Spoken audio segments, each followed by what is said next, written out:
Welcome back, friends, to Occultists Anonymous, sponsored by Roll20. You're all upstanding gentlemen. The Onyx Path, and viewers like you.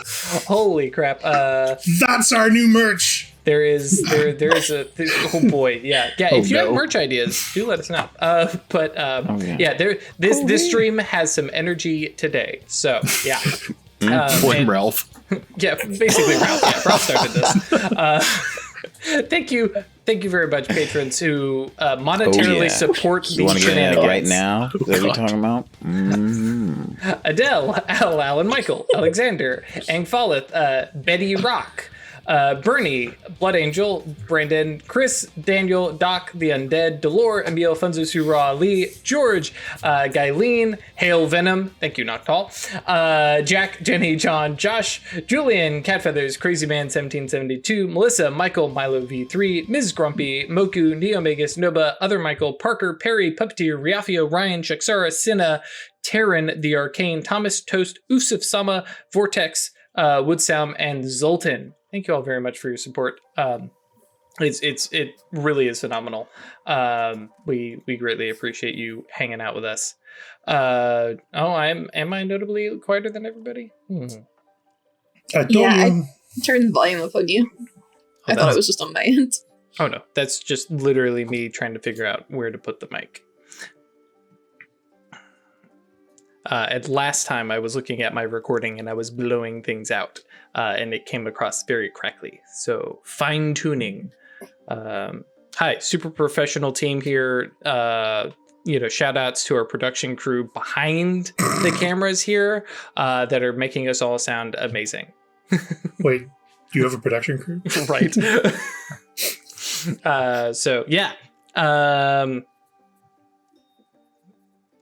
When we last left off, we were split basically 2 ways, but kind of 3 ways. 2.5. Yeah, I like that. 2.5 ways. How does that work? Yes. First, you get a baby. Oh, hang on. I don't know where we're going with that, but let's just pump the brakes there. It's a Bible story. That's true. But also, still not all that great. No. One of those mothers was a total asshole. Yes. We pick up with Theo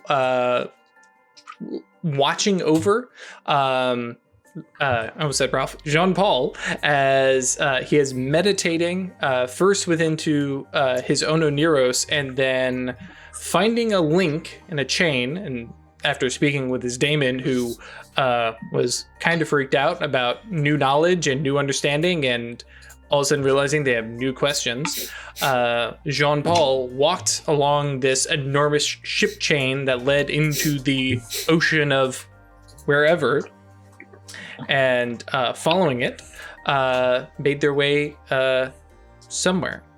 Also, to the Isle of... Was it Isle of Regret? Oh, they had taken Regret to an island, yes. But that wasn't necessarily where you show up, because when the daemon gets involved, you can get thrown anywhere. Separately, just in case people missed last episode or anything, Isabel and Gisela decided to go spelunking into a little cave after making a deal with a totally chill, absolutely not dangerous mermaid spirit thing, and found a hallow, which was also a locust. And Isabel does have a date with said totally not murderous spirit, yeah, and also found, hey, locust, it leads somewhere else. So they're there. But yes, we pick up as Jean-Paul is walking along this chain, thinking of Papa Legba, thinking of connection, and I believe we already had the resolve and composure roll.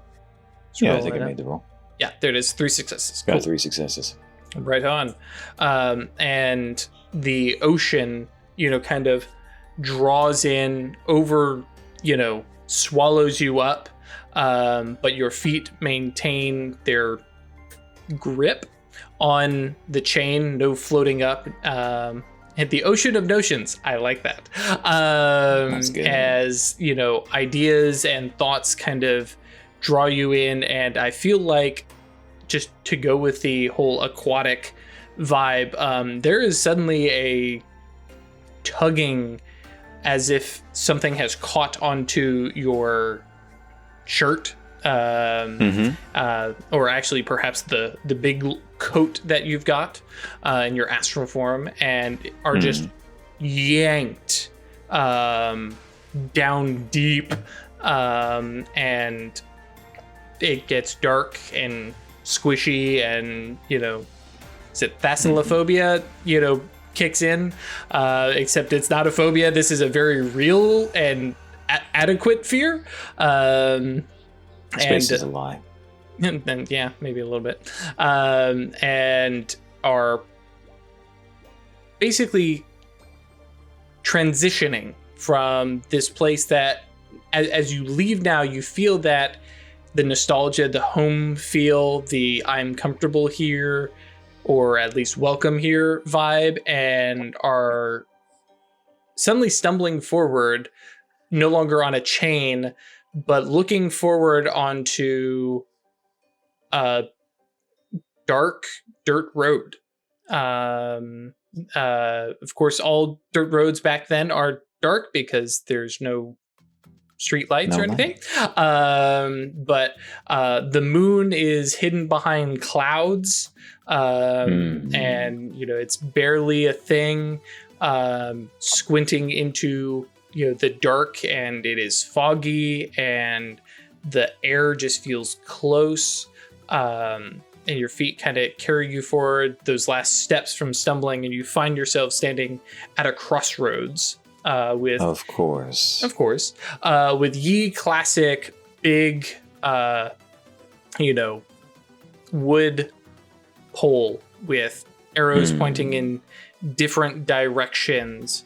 One says relationships, another says rivalries, another says, I don't know, somebody throw some other ideas at me here.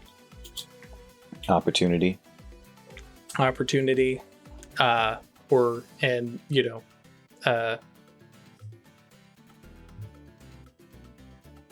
Yeah, and I think perhaps distance. Grudges. Ooh, yes. Thank you, chat. And you find yourself standing there, but also do not feel alone. Of course. So at this point, Cloak knows that this is a phenomenological experience. So whereas before he thought he needed to take a ship with the label regret to get to a specific place, and that these things are distant, and that he's traveling through an environment that has fixed distances. And he's coming to understand that, especially in this context, that is an illusion. That when he saw those islands at a distance from his island, right, the islands that represent Theo and Isabel, Gisela, that was a representation of the fact that they are minds apart, not the fact that they are across an ocean, an actual ocean of water. They're across an expanse of connection and meaning. So he's at this crossroads, and the crossroads represents a number of things for him. And so he thinks about those things, the things that it represents in Vodou, and the fact that Baba Legba is associated with the crossroads and the guardian of the crossroads. And because this is phenomenological, he believes that Legba is present, and he doesn't have to greet them the same way he would. Whereas before, he's called upon Vodou, he's used a standard chant in order to welcome Legba as the guardian of the Potomitan in the center of a voodoo ceremony. And he closes his eyes, and he decides to try and reach out phenomenologically. So instead of using his voice or trying to manifest some physical connection, he just tries to connect with Legba through pure meaning. Cool. Let's roll. Power plus finesse. Cool.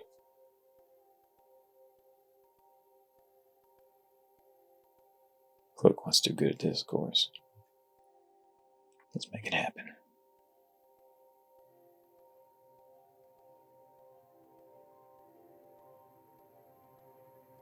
All right. Power. spinning a willy. Oh, sure, we can call it that. All right. I'm referencing Chris responding when I did that before. So get a willy. And then Chris was like, I don't know how I feel about you saying that. But 3 successes. And yeah, kind of just have a moment there where you just try to reach out with your mental self, even within this place where your physical self is still mental and social. But I like that. Mhm. And yeah, like nothing's really happening. You feel. I imagine the astral self is trying to reach out while also standing still, and you hear the sound of creaking carts coming down the way. You can see shadows start to be cast as this lantern on the end of a ox pulled cart comes by, and there's a hunched over man in it. One side, and Gotta step off to the side. he rolls on by. Then little narrative time passes, right? And then a pair of women look very European dressed. This is definitely not people from Port-au-Prince, like where you had quote unquote just been. Or kind of walk by and kind of hold to each other and then stop at the crossroads and look at you there. Do we make a deal with you? You always make a deal when you choose to go in a certain place. Oh, he says, sorry. Let me rephrase that. You always leave something behind when you go somewhere new.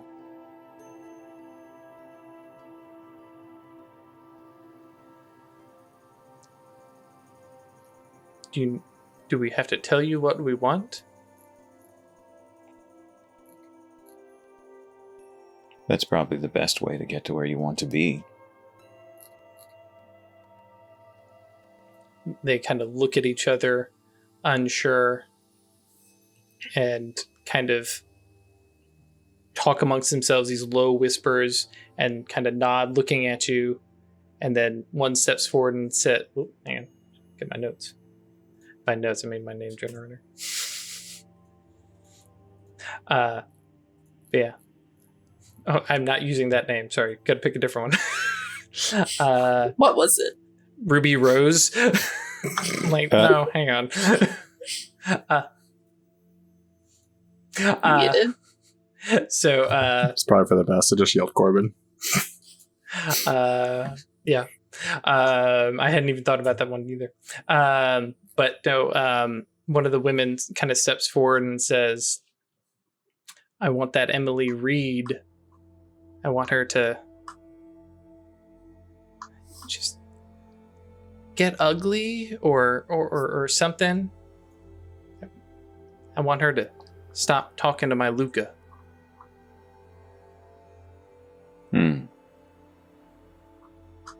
You want the connection between them to end. Sure. Why do you say sure? Why are you not confident if that's what you want? Connection, desire, whatever you want to call it. She needs to stop looking at him. What about you and Luca? Oh, we're fine. Are you?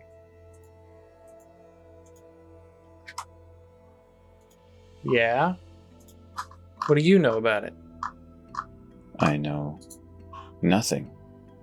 I know that connection is important. And I know that people can form many connections with many people. You come and you ask. And then Cloak is going to try and start using some of the epithets of Legba as he starts interacting with her, right? Or as he is interacting with her. He says, you come and you beseech the opener of ways and the guardian of connection to ask that a connection end.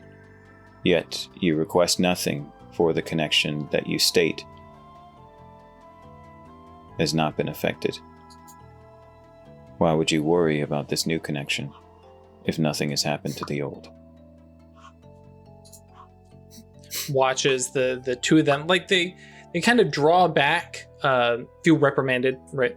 And you're not who we thought you were. And then Who did you think I was? And they're scurrying on. Oh, okay. But as they kind of, vanish into fog, you notice that as you have been standing here, cart goes by, these two ladies, the little wood post there has changed. The directions have changed, the labels have changed, and you're noticing that even the roads leading into this crossroads have changed. You could have sworn they were dirt earlier, but now, this one that you're standing next to is dirt, but those two are paved in cobblestone, and that one over there is like these long, like smoothed, like mud path, like packed mud, and things have shifted a little bit. But by the time you were noticing this, there's a voice that says, "Yeah, Devil at the Crossroads is a wee bit more popular than me these days."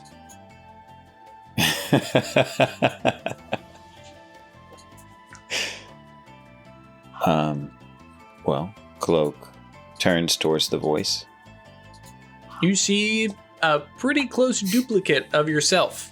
A little bit more. For the Papa aspect, the straw hat maybe, and older. A little bit, and also a little more stylized, a little bit more exaggerated, a little bit more. But it's well, I mean, looking, one could easily assume Papa Legba. Fantastic. And I imagine, considering we're in a phenomenological context, it feels like Papa Legba to Cloak. Yeah. And I'm definitely getting out of character, right? Right. Following the narrative here. So Cloak laughs a hearty laugh, and says, "Well, as I have learned, some devils are just an angel in a clever disguise."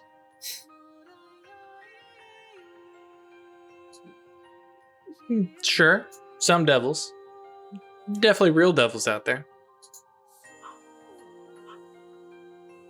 So Cloak then bows to Papa Legba because this is, a really meaningful thing. And he's trying to steel himself not to genuflect, right? He doesn't want to kneel and prostrate himself and gush over him. But because he thinks that this has been a quick education for him. That this is his identity now. So he's expecting that Legba is going to anticipate a certain behavior from him. So he bows and he says, "Do you know my name?" Kind of looks you up and down and says, "Legba, like me, right?" It seems that is the case now. He puts a little effort in his name and he says, "That wasn't always my name. I first went by the name Jean-Paul. And then when I was initiated, I gained a title. And those I led knew me as Inungan." I've And now, never met one of your kind on this side.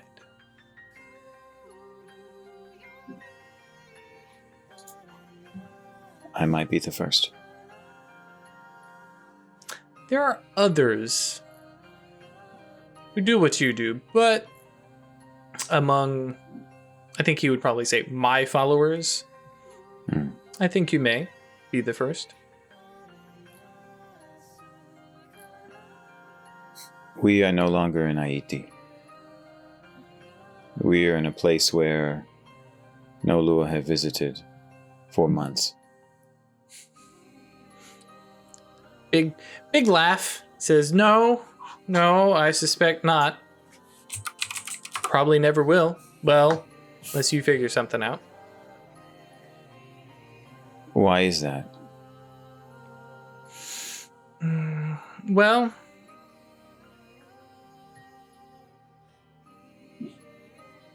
Haiti is special. Why? I don't know. But maybe it was you all making it special? Maybe it's voodoo itself? But Haiti is the only place those like me can visit those like you.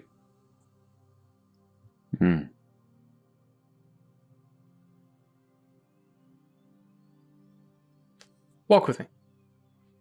And, kind of walks, and he's got that limp, holding onto the cane, and steps onto the crossroads, and then steps off.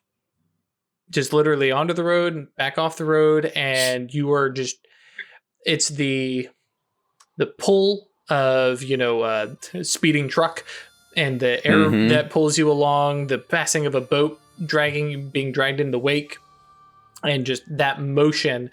And you're suddenly standing in, I imagine, a place that Jean-Paul at least recognizes from stories. Big, tall, white marble columns, and men and women walking around in togas. And Legba kind of looks down and says, all right, you got to make me look good here. Kind of walks forward, and the chest puffs out, head comes up, and for a guy with a limp and a cane, struts. All right. Would it now be the time for Cloak to function as a herald? No, I think it's. It's definitely stick close and kind of thing. Cool. But yeah, I appreciate the okay. What is he needing? Yeah, and steps forward, and this figure in short tunic and flappy feet, winged shoes. I'd get there eventually. Kind of steps up with a quickness and says, "Legba." And there's definitely the little bit of respect, of peers, right? And Legba kind of nods and says, "Hermes." And they kind of eye each other up, and then Hermes kind of looks over to you. And while Legba is, probably several feet taller than you and has this Hermes is, your height and looks very human. And, kind of, jaunty motions and stuff like that. And, a lot of this, energy, the mischief aspect of him, and kind of looks over at you, looks up at Legba and says, "Who's the duplicate?" Legba, brings his cane around, kind of grins and says, "Introduce yourself. Tell him how you know me."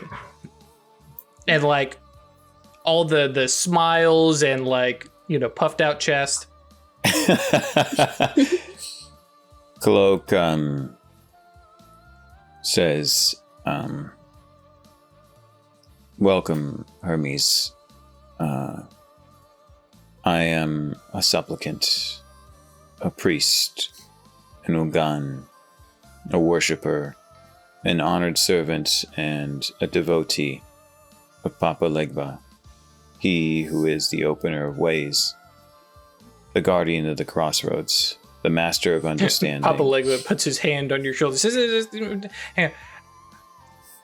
tell him what we do in voodoo. We prepare ourselves so that the Lua can grace us with their presence, mount us, show us how to live, and connect us to Bon Dieu. Legba nods his head and says, and tell Hermes. You ever done that on the other side, where we come to visit you?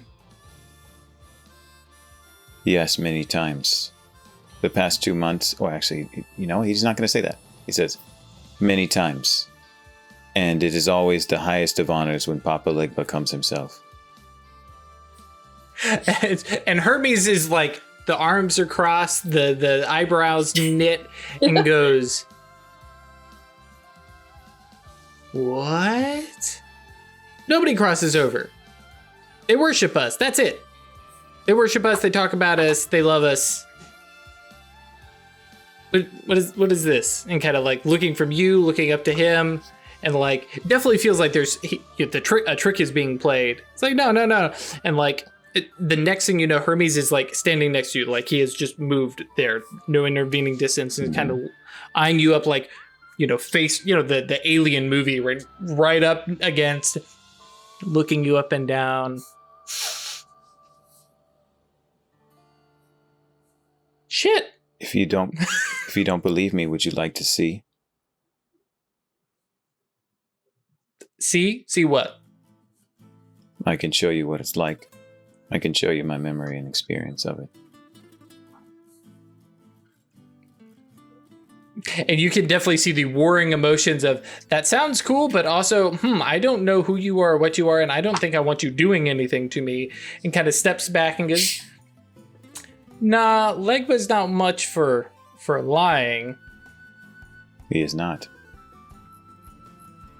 Legba kind of nods and looks at looks from you to Hermes, says, "Hey, you tell the rest of the Olympians. All right, we're getting out of here." And just and the step back onto the crossroads and drags you with, and this is definitely part of where you'll have to kind of fill in the gaps for. But what would be Legba's like home?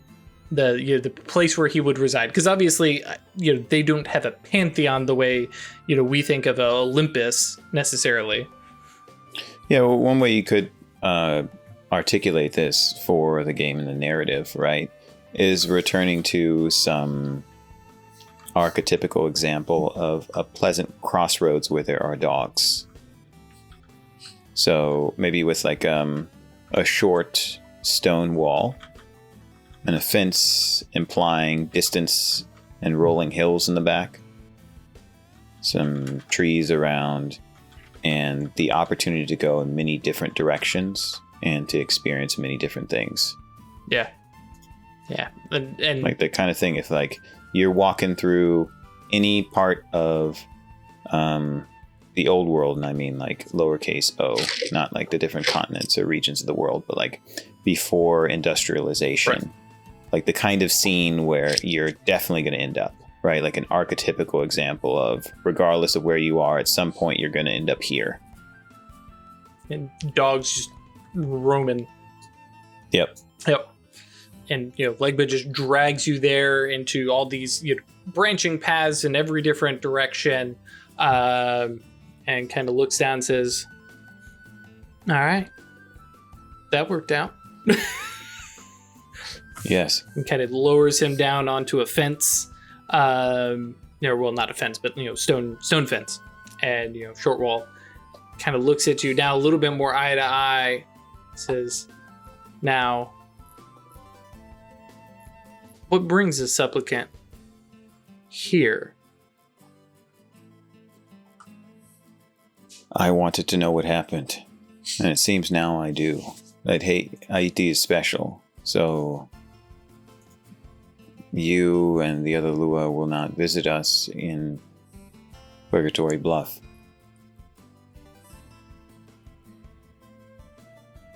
But in exchange for that, I've gained something. I've learned my name, I think. In stating who you are, I've learned who I am to be, and what my responsibility is. To represent you and to represent myself in a shared responsibility as the opener of ways, the guardian of the crossroads, and the master of understanding. Kind of imagine lean, got the Yoda stance going, right? The cane between the legs, kind of lean forward and goes, well, yeah, that sounds like a fair deal to me. And then don't get it crossways, especially if you've come here, you know more. And like there's emphasis on that no, right? So, you know the truth of it, voodoo. Nothing wrong with it. But No. it's not the whole picture. But if you're going to be leg butt to them, to whoever's no longer there in Haiti, then be leg butt. I'm all right with that. You seem to be a good leg butt. Thank you.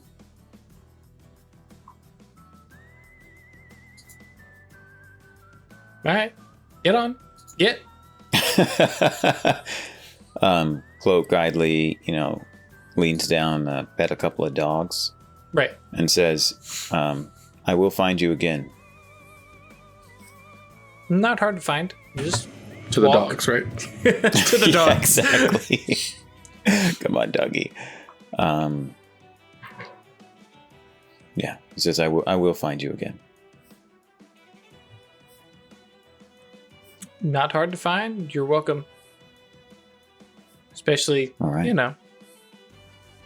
connected as we are. We are connected. So, Cloak bows. And then he's going to do what Legba does, right? He realizes that, this has been an accelerated education. So, distance is a lie. You step on the crossroads with the intent of going where you want to be, and you end up where you're supposed to be, or you end up where you intend, right? So, he's going to step on the crossroads to get back to the first crossroads, thinking that there need to be waypoints. Or at least that's what he was first thinking. And then he's like, wait a minute, that doesn't make any sense, right? The crossroads is the road takes you to where you want to be. So he's going to step on the crossroad. As he's like about to put the foot down, like, oh, I got to do these waypoints, things like that. He's like, no, it doesn't make any sense. He's going to step on the crossroads and think, I need to go back to talk to my daemon. Cool. So resolve plus composure. Cool.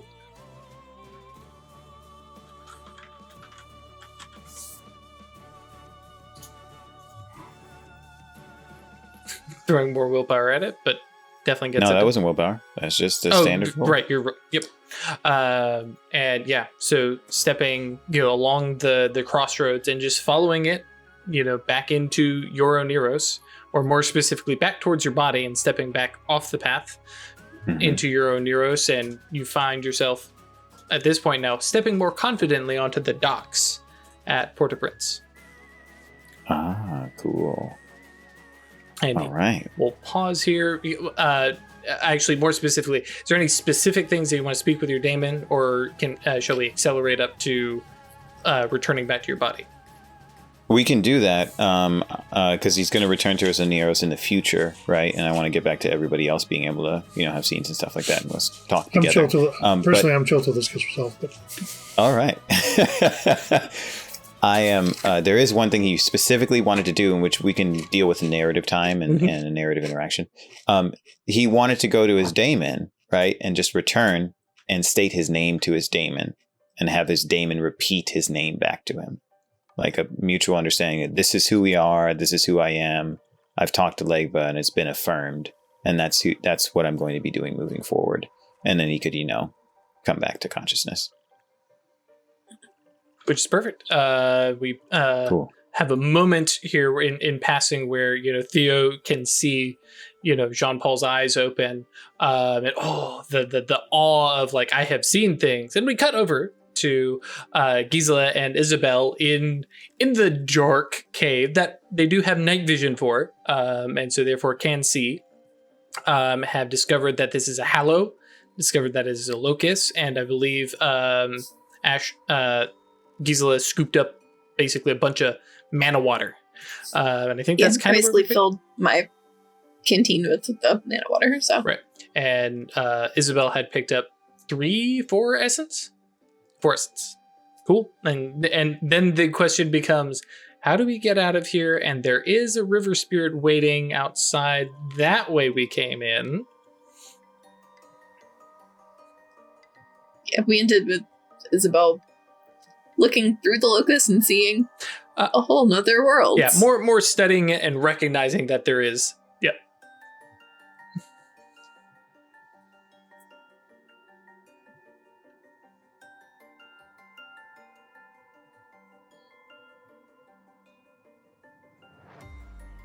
There is a lot to consider with this. Mm-hmm. It is 2 things at once.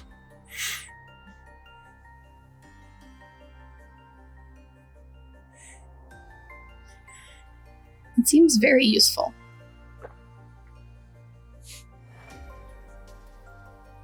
Provided we can get to it. Yes.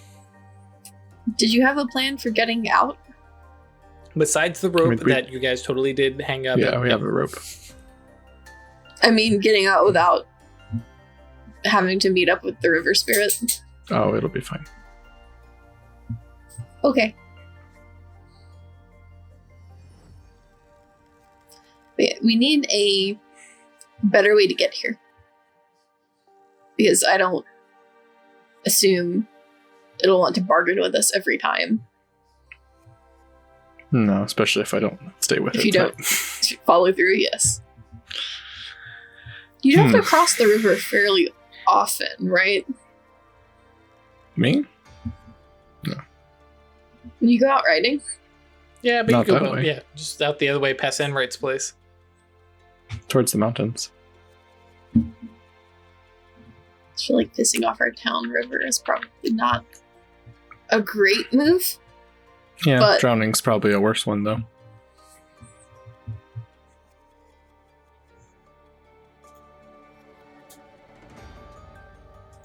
Okay, so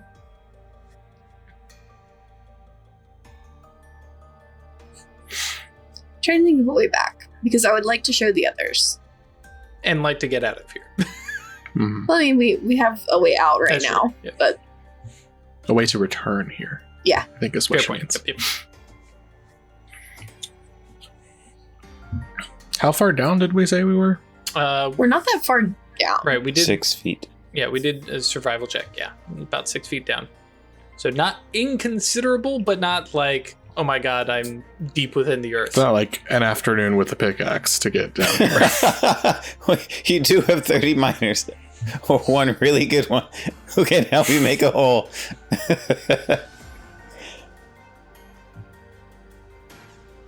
And because I'm seeing the questions in chat, the crevices, yeah, basically all the water that was in here Thin. trickles through tiny little crevices. Yeah, we have like the one tunnel and then little slits.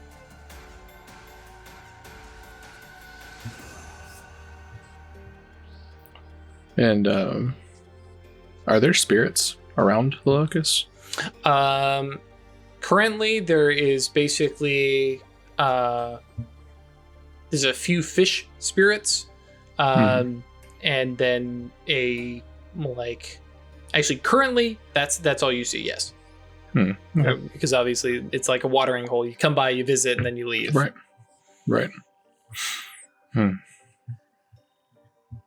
Very well.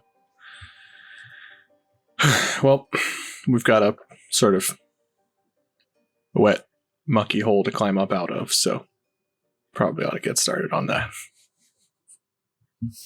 Chris deciding to not go with the terrible, dangerous option and goes with the less terrible, less dangerous option.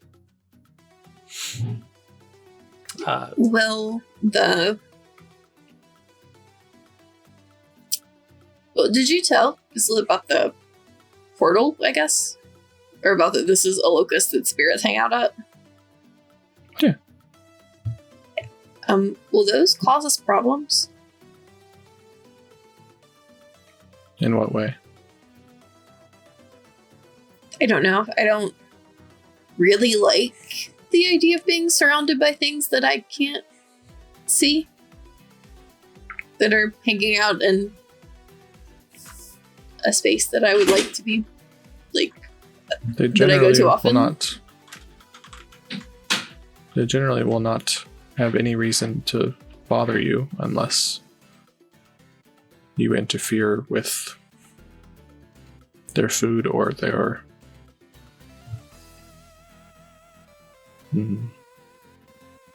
Vibe. yeah, like in character should be struggling. There's bread. Yeah, bread. Okay, so they probably shouldn't have a problem with me. Because I don't think I can do any of that. Right. So, okay. Well, Can I?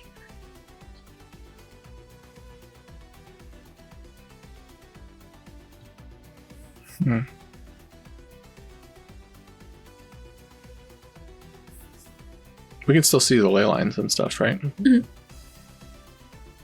Unless you were to change these. I don't know how. Like, grab and pull?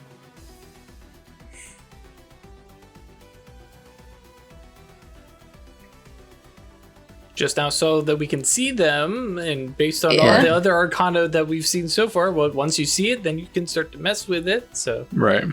Mm-hmm. Sort of a little inference there. Yeah, but I mean, if we don't give them a reason to mess with us, I think we will be fine. Okay. The little ones, they probably just want to have a little snack. Think of this as a watering hole. Okay. You And want to if go that's all first, or the- should I? Yeah, you went first coming down here, so I will lead the way back. Give me either survival or athletics checks. You want to say that again? Survival or athletics checks.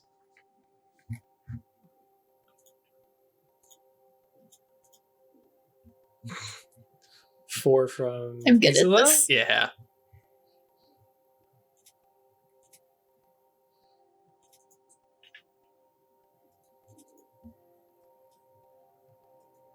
You lose Craig? I think he paused for a moment to take care of something. All right. Zero Oh, successes no. from Isabel. Are we keeping that as a regular Ooh. failure, or are we taking a dramatic failure? Yeah, that's good. That's a regular. It's like, because I definitely come up with some ideas in this tiny little tunnel. Could be fun. But yeah, yeah, as you guys are, crawling out, Isabel leading the way, you find you a real good rock there, Isabel, and yeah, your dress is gonna need some stitching, and your skin is probably gonna need some stitching. That's a real good cut. I'm probably gonna go ahead and put that as one lethal. Ooh, damn. Kind of sharp Yeah. one. Yeah. I can patch your dress. Yeah. And as you guys are crawling along, you hear this scream of "ow!" It's like, I can fix the dress. Yeah. Get that river water in that wound. Fortunately, good muck. fortunately, it's nice and dry, and yeah, the muck. Actually, the muck is all under you, so It's fine. It'll be fine. we are not playing Oregon Trail. No. No, Perry, you cannot Are we not? do this thing. No. Anyways, scooting right along, you guys do eventually kind of drag yourself out. Isabel kind of wounded and helping Gisela out. The spirit, Purgatorio, whatever you want to call her, is there just watching, waiting, and kind of looks out towards, the sky and says, I'll see you at sundown. Ooh. Well, seeing as how I am just having suffered an injury, I don't know how well I'd be able to swim this evening. That's not part of the bargain. Well, perhaps I can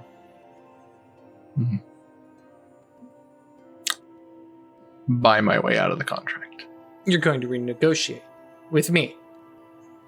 Yeah.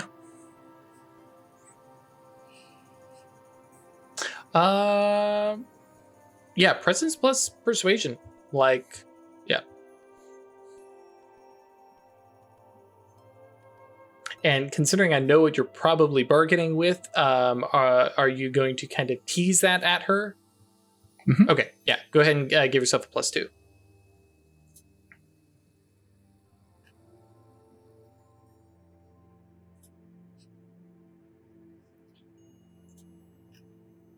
By the way, that is a total because of how much essence you have, and that's actually a +4, but you were at a -2 originally.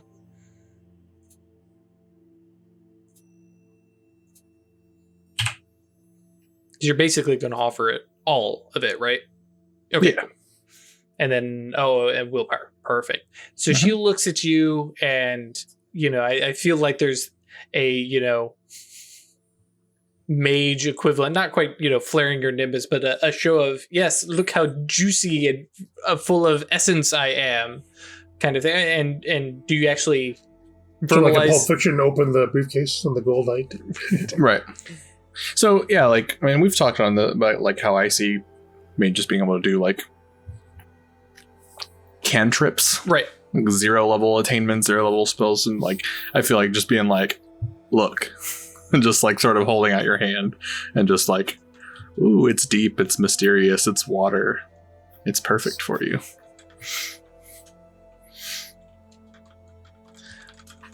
Oh, that's true. It is very her essence. I hadn't thought about that, which does make this much easier. She kind of looks at you and then, imagine, steps up out of the river, and water just seems to cascade over, and the little fishtail becomes this, full-length, dress that just pours over and you can't even see her feet, and just kind of lays her hand, runs it across your shoulders, away from the cut, but, and says, I'll take that. And because I imagine you're not resisting, I'm just not even going to have her roll. And she just draws the essence out of you. It says, a deal is made. And as you are talking, you could hear the sound of the water running back down into that cavern. She says, next time, the price might be higher. As she turns and it is a very flaunty, dramatic step and just flows down into the water.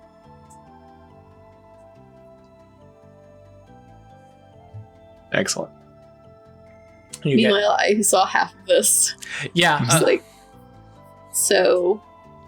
I love it. We're good here. We're good? Isabel's a fast-talking deal maker. Mm-hmm. Okay. I didn't even talk that fast. I was completely open. That's right. I was just hey, I'll make a deal with you. It's fine. Sometimes it's so good. You don't need to pull out all the stops. Right. You can just pay somebody to leave. Mm-hmm. Pretty much. I'm going to give you $20 to fuck off. I want to walk along the ground above the cavern and see if I can figure out where it is underneath us. It's pretty straightforward because the little tunnel that you crawled down was fairly straight, just angled down, and so it takes you a little bit of clambering up the riverbank and kind of putting the little inlet, for lack of a better term, behind your back. You can kind of pace out and find, and it's rock and shrub and tall grass. but otherwise uneventful and uninteresting space, and just knowing, I imagine kind of like no like magic about it, but just like, yeah, about right there, just kind of pointing down. It's like somewhere right there, and it's a fairly large cavern, so getting close, you'll be good. The big question is, because it is just out here in the open. Yeah. Yeah, I wanted to like leave a mark or something so I could come back and dig. I figure we should be able, well, I don't want to be noticed, but we have someone who can help with that. Yep. Yeah, I want to basically just go down and try to make like a trapdoor that you can cover with grass. Sure. Not a bad idea. But for right now, I'm going to, I guess, note it, mark it, Yeah. We'll scratch in the rock or arrange a rock a certain way, yeah. Yeah, handful. I mean, especially like at this distance, nobody would spot. But once you're down here, several rocks stacked on top of each other and stuff like that. Yep. Even stomping down a bunch of grass. Yeah. Okay. Make your mark. I can also recall the memory for you of exactly where it is. Very true. I mean, that's humorousy because I can just remember it on my own. Yeah. I'm not saying a cloak would be inclined to do that. Just mentioning other I'm just like, approaches yeah, you if could, or we necessary. could just do that without a spell. Right. Okay. What's the weather like? As we approach this sort of late as afternoon. you are coming out, I cut over to my random weather generator. Hang on here. Where'd it go? Da-da-da-da-da-da. But that's true. I should be checking that a little bit more often. Oh my god. All these D&D. There we go. Where's my dice roller? Because this one isn't automated or anything. It's just ye classic Reddit thread. Mhm. It appears to be humid, with dark, ominous clouds, Good, nice. and blah blah blah blah blah. I don't care about any of those. It's like the weather has been like this for. Nah, we don't care. What's right now? Yeah. So, yeah, especially with the humidity, though. That said, you did just come out of a really humid, though very cold cave. But yeah, crawling up out of that, and yeah, I think especially considering Isabel's, intent. There we go. I get there. Just kind of looking up and seeing that, rumbling off in the distance and going, ah.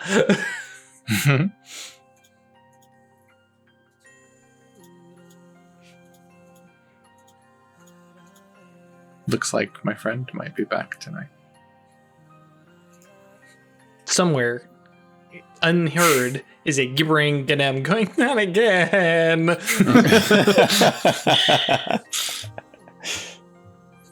Do you have plans for how to deal with it this time? The same way I just did with the river. Do you have another spot? I'm pointing at the ground. Well, the spirits themselves don't always draw from a locus. I've seen them feed just off of the right conditions. So, storm gets a little closer. Should be the right conditions.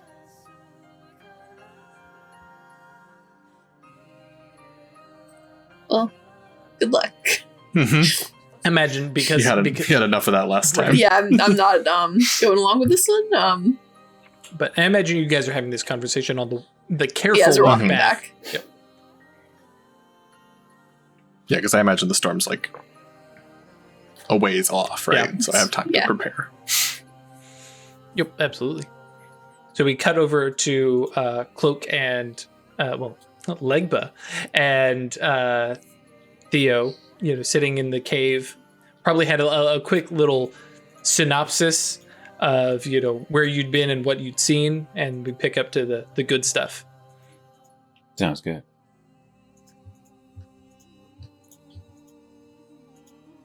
Welcome back. Thank you, Theo. Sorry. Thank you, Madame Stokes. I think there might be a transition in our relationship at this point. Yours and mine? Yes. I have a new identity to share with you. You tell. You should probably no longer call me Jean-Paul, because that is something I'm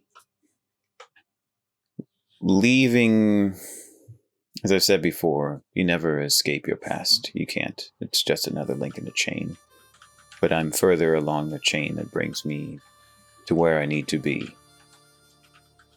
And so, with the blessing of Papa Legba, I am now he. I am now Legba, the opener of ways, the guardian of the crossroads, the great elocutioner, the master of understanding. That's a bit of a mouthful. Is it okay if I just call you Legba? Yes, it is. But names have power, so invoking it for you and sharing it with you for the first time has much greater meaning if I share its entirety. Understood. Am I to call you Legba just around town as well? Or is this more of a secret thing? Craig with It's not an the identity. very good meta play. Thank you. Yep, totally. It's not an identity I can abandon, so in some ways Jean-Paul will now be a guise when I'm dealing with people who cannot connect in terms based on my identity as Legba. People who cannot connect as we connect. Yes. And I think the Maroons will have a strange interaction with me, but it'll be easier for them to begin calling me Legba.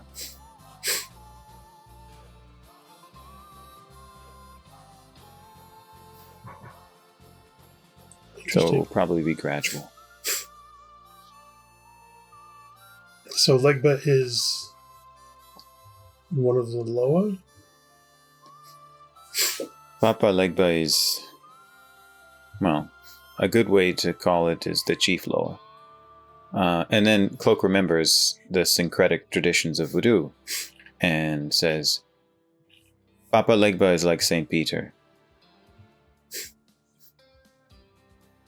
The guardian of the gate. Yes. Of course, in our tradition, he has other responsibilities and other mantles. Mm-hmm. But in some ways, St. Peter does too. People just don't recognize that. You can't get to any place of understanding without passing across a threshold. And what is a gate, if not an ornate threshold?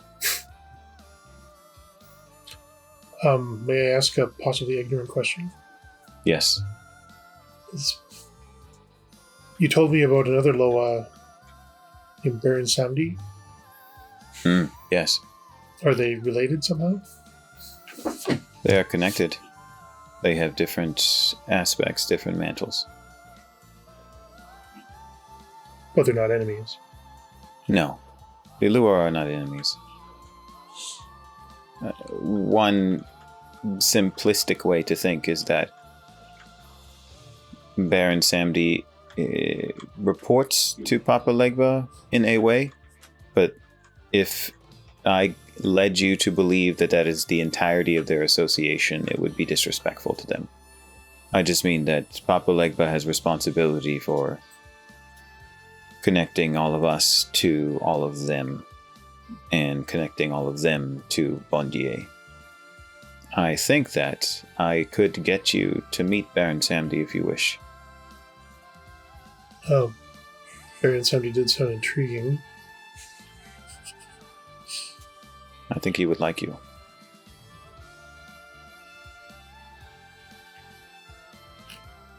That would be refreshing, somebody who likes me on first meeting. It would be, well, it wouldn't be the first time for you, because I did. Well, thank you. I was studying you while you were doing what you were doing. And it was very interesting. You seemed to turn in on yourself. Hmm. And then sort of pass through back out into the world, if that makes any sense. So I see souls like ours as sort of this mass of potential and possibilities, and yours kind of shrank down for a moment, but it's like almost like it reflected through itself afterwards. But I felt like you weren't here anymore.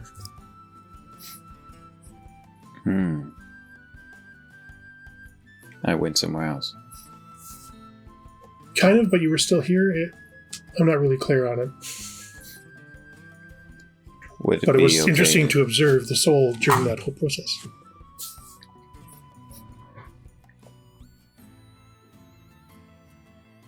Would you say that maybe I connected my soul to somewhere else? Yeah, possibly. But through... It's hard to explain. Imagine like a drop of water. If you can freeze it in your mind, the rays that come out. And then if you just sort of retract and then have it appear the same way through the other side of this water. From inside the water. Yeah. As if you took a raindrop splashing into the surface of the water, and if you could freeze it and then turn it upside down. So it looked the same, but it was different. It's like you were entering something different. I'd be interested to try that. I think I could help you. And you were able to... I also think... Oh, go ahead. Sorry, go ahead. No. And you were able to speak to your guardian? I was able to speak to... yeah, the thing. I did meet her. We had a conversation. And I should quickly say that I did not understand who was the guardian of your mind and soul before. Well, that makes two of us. I might be able to help you meet her. I would love that dearly, as long as there's no danger to you.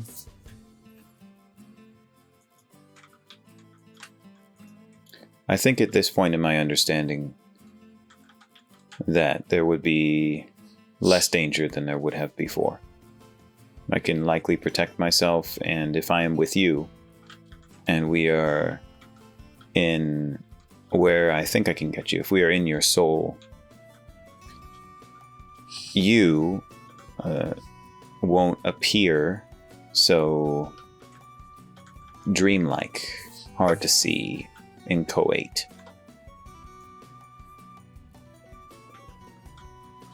Also, and then he realizes the thing he was actually really excited about. This is what I know now. This is what I saw. I went into my soul, and when I met the guardian of my mind, she pointed out you and Isabel and Gisela across an ocean of connection. Each of you on islands of meaning and thought.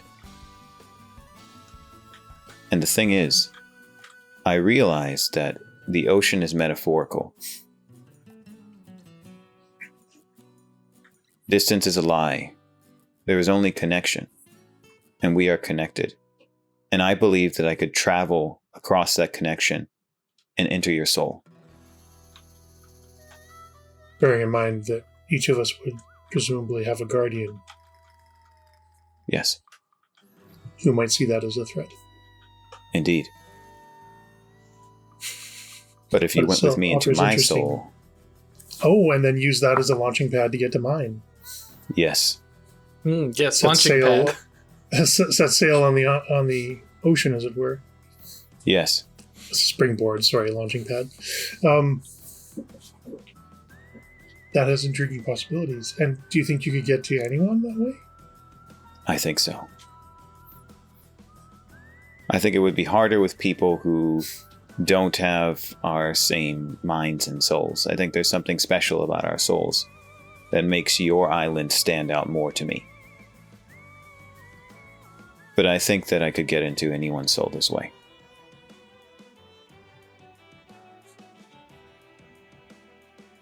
You've given me a lot to think about. And it is late. And I bet Catherine is worried. Oh, no doubt. Total time passing for your actual soul dive has been about 2 hours. That's what I figured. That's not We too need to bad. talk more about this. Mhm. And there is more to do. There's so much more to know. And I want to see if we can come up with some way that you and Isabel and Gisela can also do this on their own.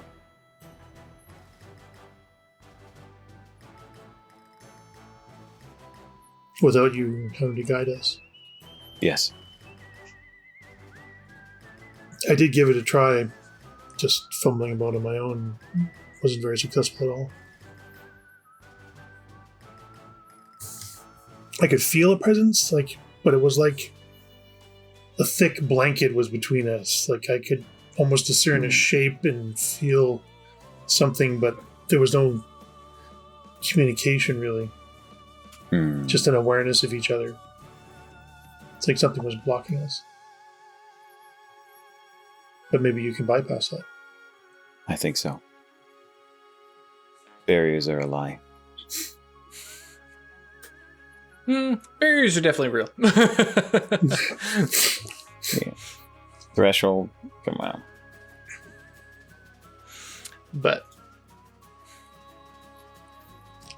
I have a lot of thinking to do.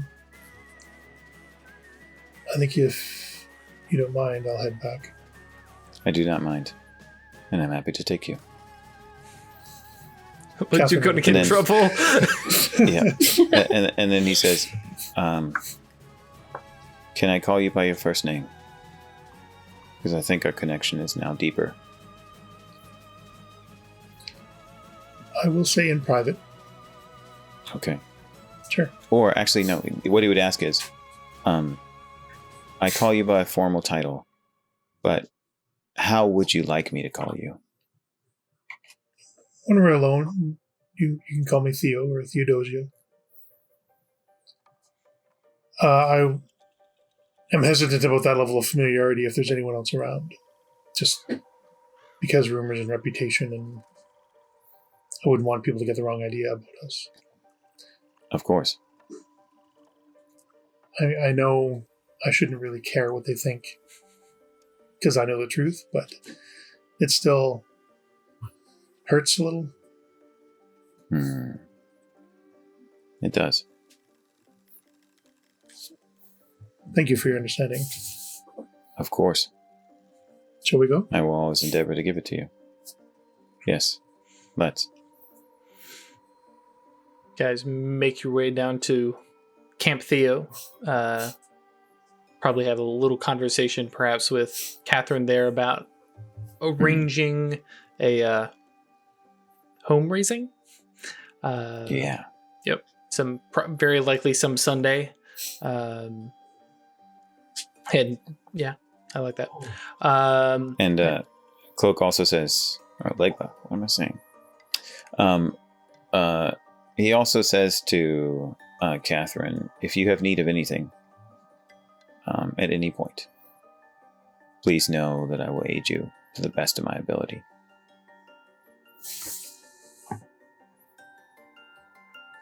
And Theo sort of nods at Catherine. Mm-hmm. Okay. Well, I appreciate that, Mr. Broussard. But I mean, what you're already giving us is monumental.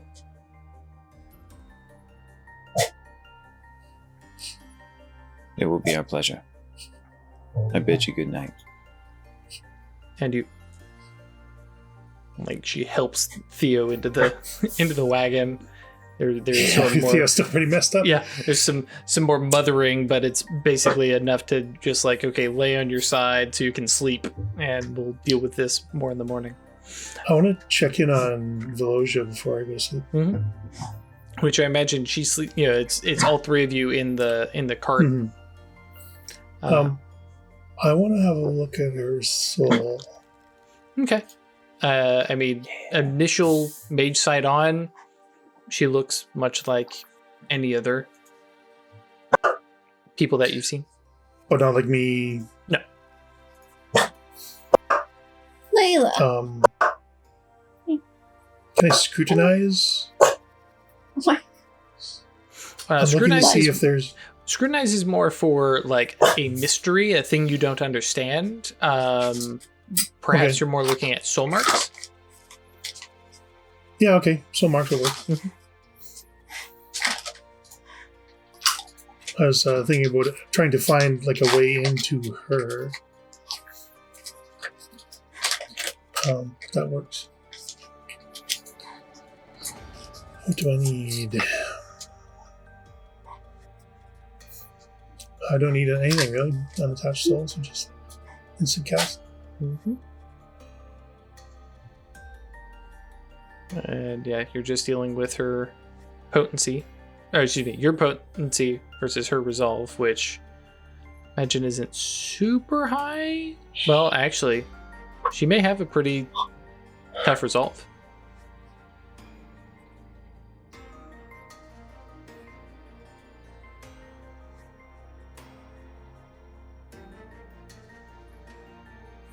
Just one yantra, right? If you want to do it immediately. Well, I don't want to be obvious about it, but I guess I can need more. Can I get a 2+2 for using her as a yantra? I mean, you pluck a hair, or something similar. You could, you could use 2 yantras. It's just a question of what yantras you're using and how obvious are they. Like concentration is a pretty easy one. Yeah, so I'll go concentration and using her as a yantra. Like in my relationship with her, and just because of the awareness of what she's seen. I mean, I don't really know what she's seen, but I know that she was present for my awakening. Mm-hmm. Yeah, that's more of connection than yantra. But like I said, having a hair of her, that's totally fine. Can I get a 2 from that or just a 1? Yeah, that'd be +4 total, because you have something that is part of her, and then concentration is +2. So long as you're not doing anything else, which you're not.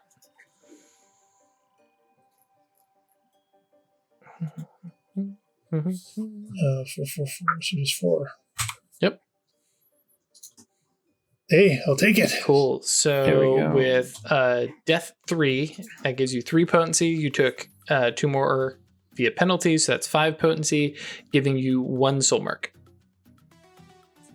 Okay. Ooh, Wow. yeah. Wow. That's what I'm talking about. Her resolve That's is good high. to know.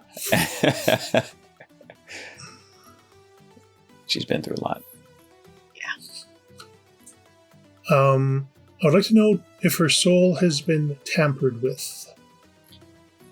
And I'm just because I'm me, I'm imagining a broad definition for tampered with.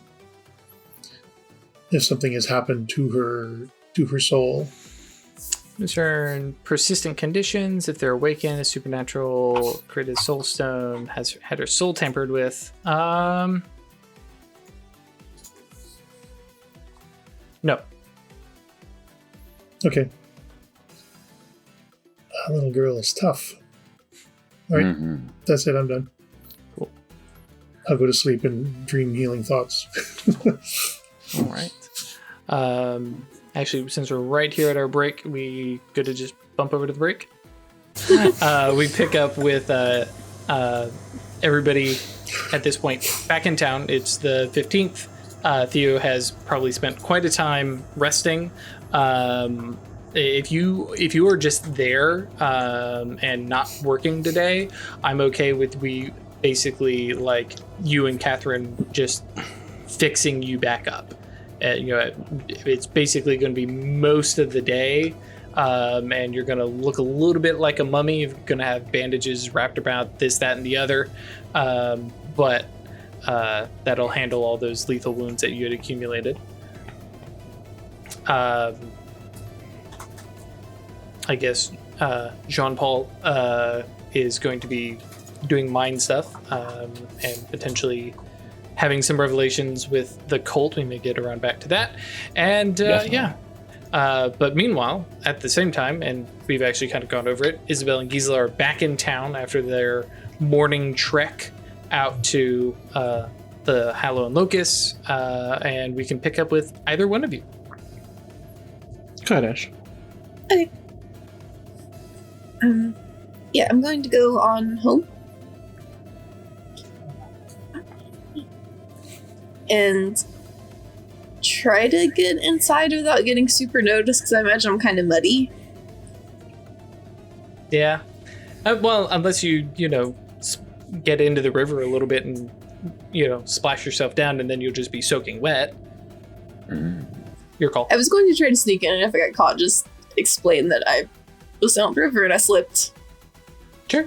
Yeah, go ahead and roll dexterity plus stealth.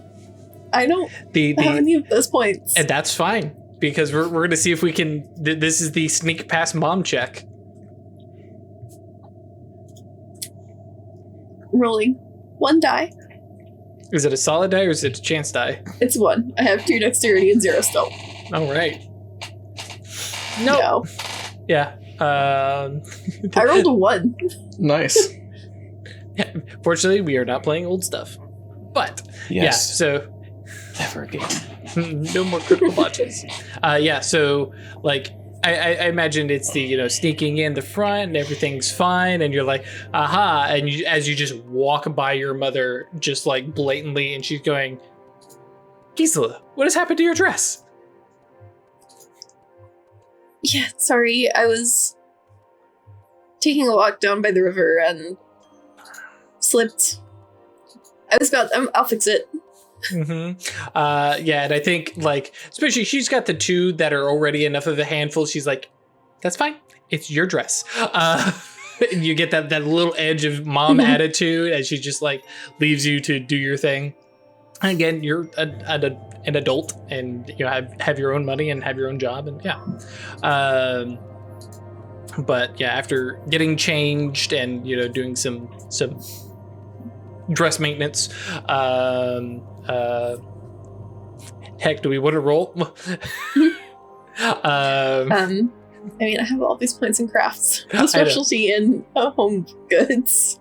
I know, because I know you talked about like actually doing some of that work, and I actually mentioned it to who is it that you were talking to about making dresses for? I don't know. I think I know I've mentioned it, but I don't know if I said it to someone. But yeah, absolutely. But yeah, I basically wanted to work on like patching up any little holes in it while looking at my dad. Sure, I like that. I wanted to use the sewing as a yantra. Sewing as a yantra. Well, with the threads. Okay, all right. I don't hate it. I don't hate it. Yeah. So yeah, don't even roll the craft. But yeah, that we can use that as your yantra as you're playing with threads. And yeah, it's late enough in the afternoon that your dad is back from his shift, which started before dawn. Is back. Your mother is cooking dinner. As he is, it's mining. It's hard work, and so he is leaned back and just like sitting on a chair and just like existing for a little bit. I don't know if there's a spell in the book that does.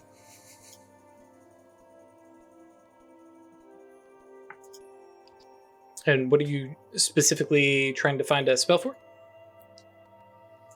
Like, I want to see marks on his fates. like things that are influencing, because I believe fully that we are in fact cursed. So I want to see what that looks like. Gotcha. Up until this point, I haven't actually gone looking for it because I didn't really want to see it. Right. Yeah, it's the looking into the mirror. Mm-hmm. But at this point, it's interconnections with with the +2 reach, which basically lets you get specific information about a destiny, such as a doom with your destiny merit or parameters of conditional durations or anything else like that. That's the big one. Okay, so it's 1 dots. Where is it? Mm-hmm. It's the smack dab start of fate. Mm-hmm.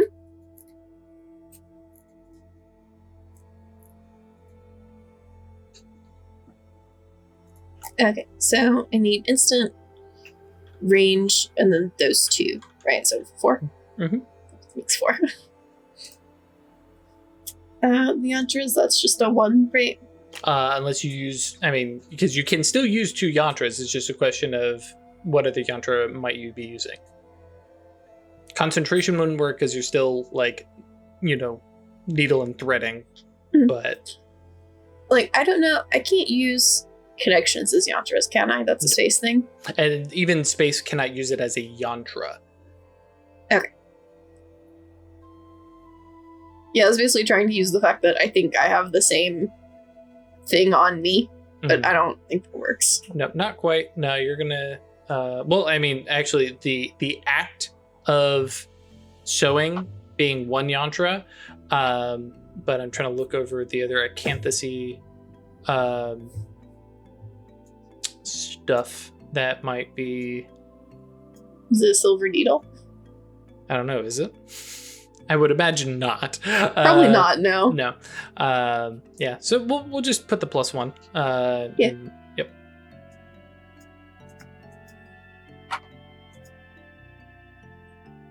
And I will spend willpower. I'm overreaching by 2. Oh, that's right. Yeah. You only have 2 fates still. Yep. I Sorry. only have fate 2. Are you spending mana on this? Yeah, I'm full up on mana. I'll spend 2. Okay. Oh no, what did I do? I clicked accidentally on the Gnosis bar. I'm just like, no, that's wrong. Oh, don't do that. Yeah. So that is a success on... Oh, wait. No, hang on. You spent 2. So that is not, because it was a chance die. So not a success. Okay. Excuse me.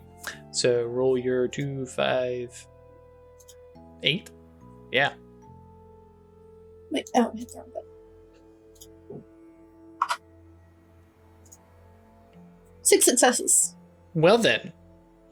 Relax after. Is this our first exceptional success on a spell? Okay. Cool. Oh, that's right. So take a willpower back, because that's from the exceptional. And then what would you like to do with your exceptional success? I would like to get... All these conditions haven't used any of them. So they're probably gone now, but I'd like to get a condition that would help me unentangle, parse out what is wrong related to the fate.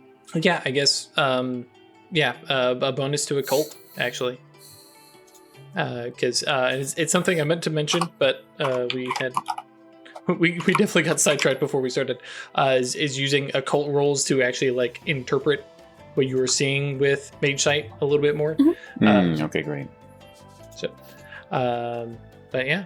And the spell, of course, does go off. It is a unveiling spell, so it is cast on you. And you basically study the... I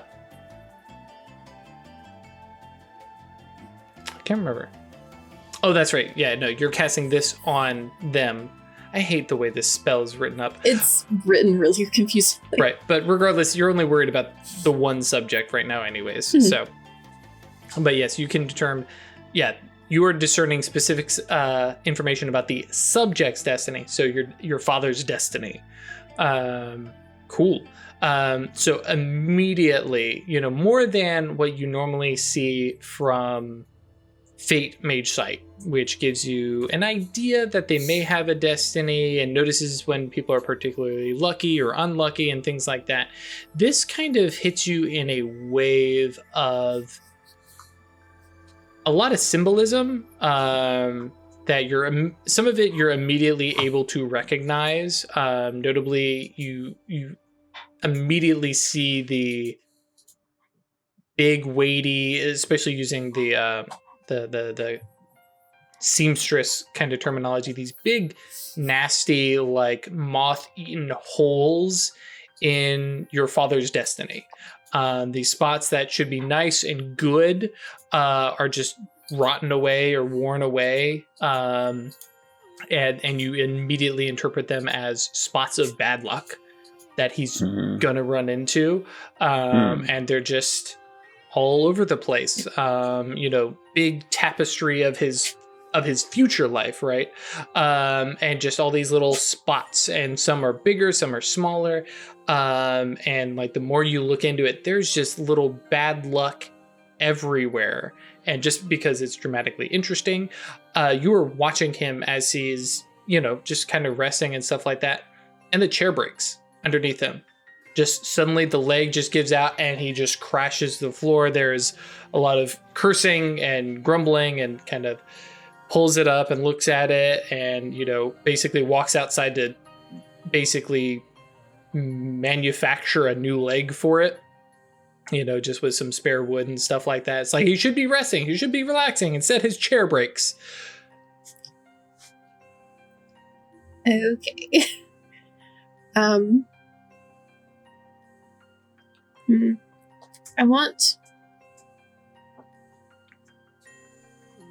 don't know what I would be looking for if I want to see the cause.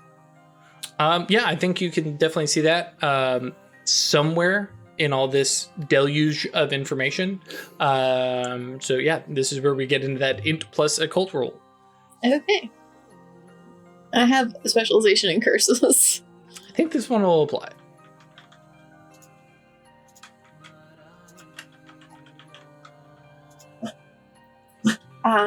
Specialization gives you +1. an exceptional +1. Okay, +1, and that condition I just got is a 1 or a 2. 2. For 1 success. Hey, that's what you needed. And so digging into, and I imagine it's kind of in her imago and kind of manipulating this in her head. As her hands continue to sew along, and you see the moths that are eating at your father's destiny, and playing into some of her own background and stuff like that, like the sudden zoom in of these moths that are eating at your father's destiny, and you kind of zoom in, and they are Fae. They're fairies. They're straight out of your not your storytelling, out of your stories. Storybooks. Yeah, storybooks, that's the word. Awesome, fabulous, moth wings on, these pixie-esque bodies. Ralph, if you got a good moth, throw it out there. Well, I mean, yeah, I was about to contribute. I was also twisted because adult clothes moths don't eat fabric. It's the caterpillars that do it. So, but if we're gonna go with the fake Fey moths, I mean, a white witch is a pretty nice moth, and there we go. This is all metaphorical, right? As we all go Google. Larvae. Go Google this moth. Yeah, it's a beautiful moth. Oh, that is pretty. Go Google it, kids. But yes, and I think to just flow off of that, they're in these elegant, white gowns, and the Fae image that you were saying is just of these absolutely, elegant, beautiful things that are just carving away at this destiny. And then, like, they look, elegant ballroom ladies, right? Very pretty. And they're wrecking my dad's life. And then you get sight of their face, and black sclera eyes. When they're talking to each other, you see just absolutely nasty, like not shark teeth, but like riddled with rot and decay, but also spiky and sharp and stuff like that. And so it's this like elegant look and, you know, external, but, you know, the inside, which if you've ever studied Fae, yup. Like, you don't mess with them. They're rotten on the inside. Okay, not all of them, but sure. And yeah, they're just chowing down. And let's see here. Let me dig back into the book here. Specific information about their destiny, the doom. Yeah. So you don't necessarily get the why he has this affected destiny, but yeah, something. And in her mind, it is coming across as Fae are just poking holes, ripping apart all the good stuff, or not necessarily good stuff, but just causing mayhem and destruction in his timeline and his destiny. Okay. That's a start. Now I need to figure out how to fight the Fae. Or finding how it started, or, oh yeah. Mm-hmm. Okay. That might be it for right now. Like, I'm trying to decide if I want to have like the conversation with them now or in the future. Your call.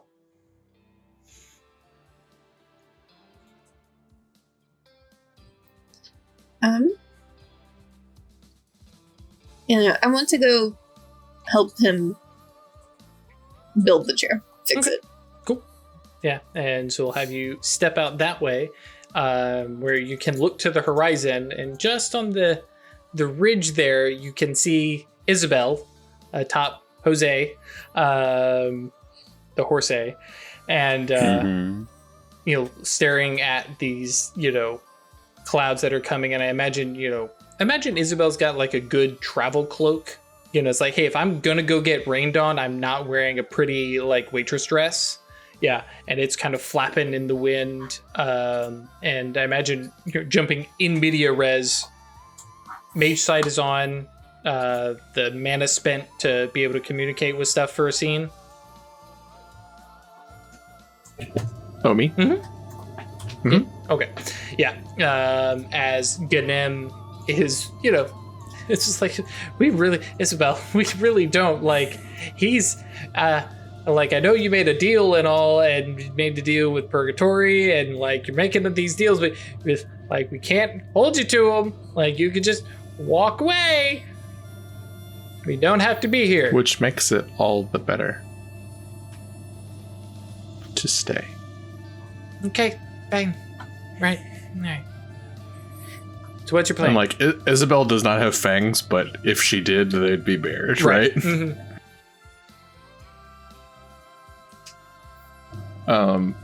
Is there a resonance about? Oh yeah. I mean, there's you know, resonance everywhere, but the specific storm resonance has definitely, like, now that the wind is kicking over, the rain hasn't hit you yet, but the storm is here. Mm-hmm. The water just isn't. Cool. I'm gonna grab some essence, hopefully. Mm-hmm.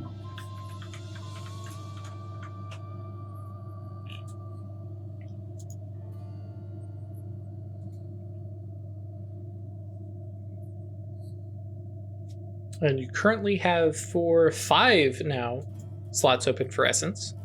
Mm-hmm.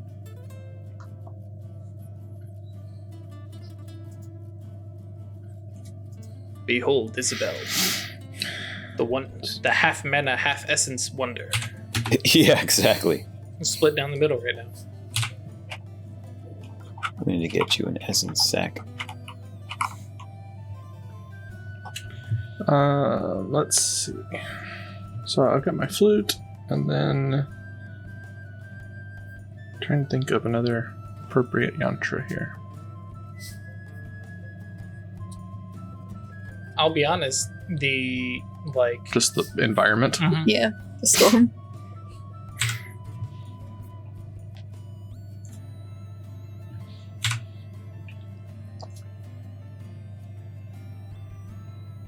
Okay. Do. 6 dice. 3, 4. Yep, 6 dice. Instant and ranged. Right. Sort of. I don't know where you are out there, but get over here. In reference to the Style. resonance and the essence, Yeah. right? Yeah. Okay. Yeah. Ash, did you just say get so- over here? Yes. I was like, did I just read those lips? I think I did. Yep. 6 dice. 1 Hey. success. That's all we need. And potency. And- oh yeah, so literally 5 Took all 5. essence. Yeah, which I'm imagining that it's sort of because the book actually talks about mana having resonance and stuff like that too. Yep. And it's not just like flavorless stuff, but like especially with the essence, like because it's not technically supposed to be there, but like having spirit lets you do this, right? So I'm imagining that it influences your pattern, and like all of the nimbus that I'm leaking out into the world is like the music stabs are fucking lightning bolts and shit. and peals of thunder instead of music notes and Yep. Yeah, because I mean you got to put hair the standing on essence end somewhere. and everything like that. Yeah. So it fits into the pattern. I love it. And for me, I feel like for anybody else looking, and so we cut back over to Gisela, not actually for a scene, but just the moment of looking up towards the storm, and there is for a second, you feel like the storm has just lessened. Suddenly, it's like, oh, the storm is just. Oh no, it's still there. Yeah, but there's just that moment where it doesn't feel quite so storm. Oh, okay. As Isabel kind of lights up. I was gonna say it like draws it faster, but yeah. And yeah, within the clouds and the storm, Alphoth is moving, and you've been able to see this guy off in the distance this entire time, reveling in the storm. Especially this time of year. It's it's April. It is time for all sorts of storms across this region. But you do that, you draw on that resonance, and Alphoth just drops from the sky. Very just like lightning bolt-esque, and just lands on, well, actually, floating, sinuous, dragon, above the grass. Isabel. Hello again. You bring me worship now? I appear to have learned how to do so, yes.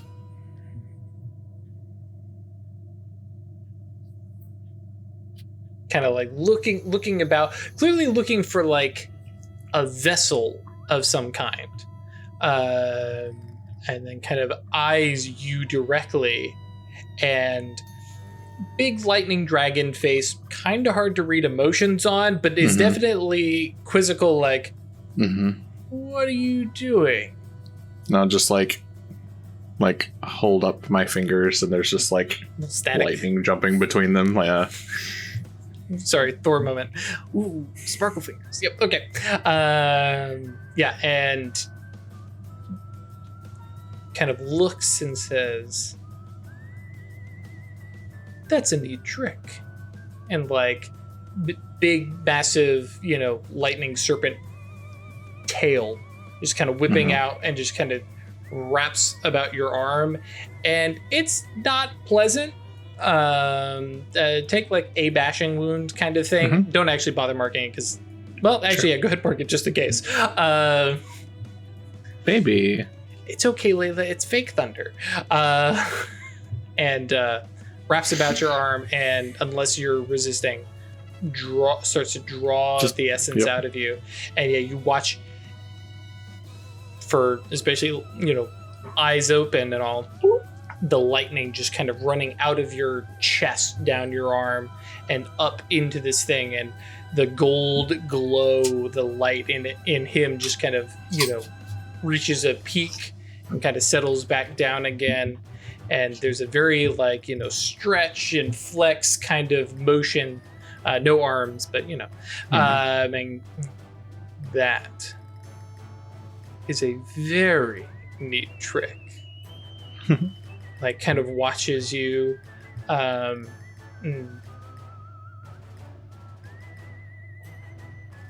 What do you get out of this? I learn. You want to learn?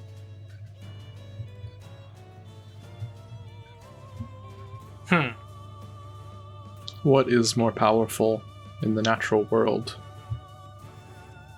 than a storm blowing over?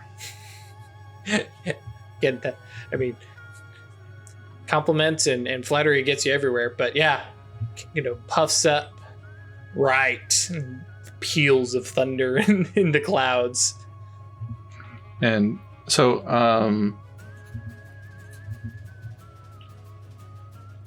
forces is weird. Yes. Because influence fire lets you, make a fire go across a room or whatever. Mm-hmm. Influence electricity is just you can, hotwire a car or something like that. Mm-hmm. But you can't, But then, control electricity is where you, and at 2 dots, you can, do lightning and stuff like that. Yeah. But with 1 dot of electricity, can I just, not direct the lightning, but just sort of play with it a little bit? Yeah, because let's see here. Oh yeah. You talked about the influencing fire. Yeah, because I think in that specific thing, you're basically nudging fire to do what fire normally does, and that spell influence electricity is very oriented towards electricity as modern people think about it. But lightning here in the middle of the storm. Yeah, I think you've got more control over it, similar to the way you do with fire. I'm just gonna roll. I got 1 dice of paradox. Oh yeah.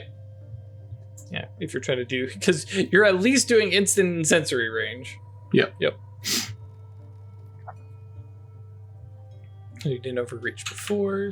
Good. Nothing. All right. Gnosis 1, Forces 1, flute. Oh wait, I wouldn't have it because the flute is a dedicated magical tool. I keep forgetting I have this thing now. Oh yeah. Well, it would be a chance die, but yeah, it'd be canceled out completely, can it? Mm-mm. Oh no, it does. Cancel That's right. out completely. Okay. Yeah. That's if you got the 2. Dual Right? wield dedicated magical tools. Or never mind.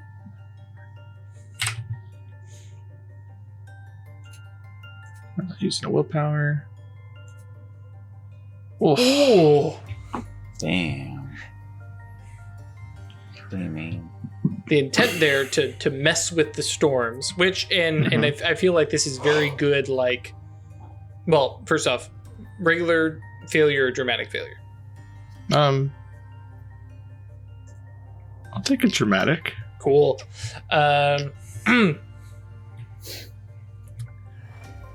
All right, where's that damage A little table? bit more bargain than I bargained for. Exactly that. Electricity. Mana. Yeah, it's much. It's much, yes. Probably don't get struck by a full bolt of lightning, I right? mean, it's labeled here You want to take a lightning 10 bolt, bashing? but yeah. No. I definitely think this is definitely on the major side, though. So it's going to be 6 bashing on top of what you currently had. So you may end up with some carryover. Well, Oh boy. damn. Just one lethal. Okay. Yeah. As and kind of set the picture up until the spell goes wrong for me here. Yeah, so it's she's talking about learning about the storm and the power that lies within it, and goes to show off that there's this other way that she can do this, and then reaches out like almost to touch him and like pull the lightning around and off of him, and it loses the imago at the last second. Yeah, and I think there's the touch on the pattern, on reality. The spell starts to move some stuff, and things go awry at the last second, and that lightning, rather than coming around him, just skitters right off of him and just hits your hand, hits your arm, and just kind of dissipates across your chest. And holy fuck, does that hurt? Jose the Horse is not okay with this, and there's actually I wasn't like on him. That's fair for this. Because that's how the horse gets struck by lightning. Yeah, right. But Jose is like, especially loud crack, lightning moving and stuff like that. Bolt. Give me an animal handling check. There's no negatives to it, but we're gonna see if Isabel has a really bad day. I think it's composure, right? To calm animals down. I'm good with that, or wits. Either one. Okay. Yes, 3 dots either way. Cool. Which means it's 2 dots. You don't have any animal handling? No. Oh, okay. Yeah, I mean, I get it, but I could have sworn. Oh, no, that's right. You have ride. Drive. Wound penalties? Oh, fuck. Oh, no. Wound penalties apply to everything? Basically. Oh, okay. Thought it was just like physical. You can use a willy though. Oh, that's right. That's fine. Not after that big electrical surge. It's probably all pretty tingly.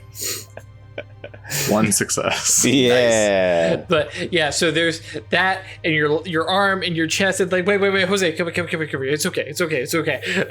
And like, it's that brief flash of life. Mm-hmm. Just like, no, please don't. Please stay.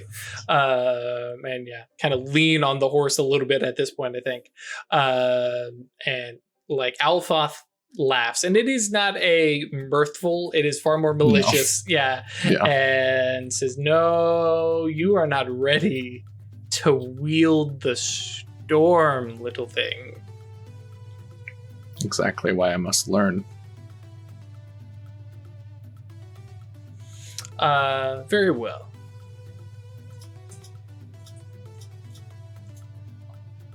You have given me this boon.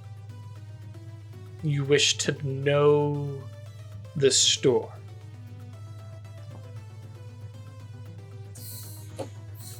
That sounds ominous. You may wish to let go of your horse.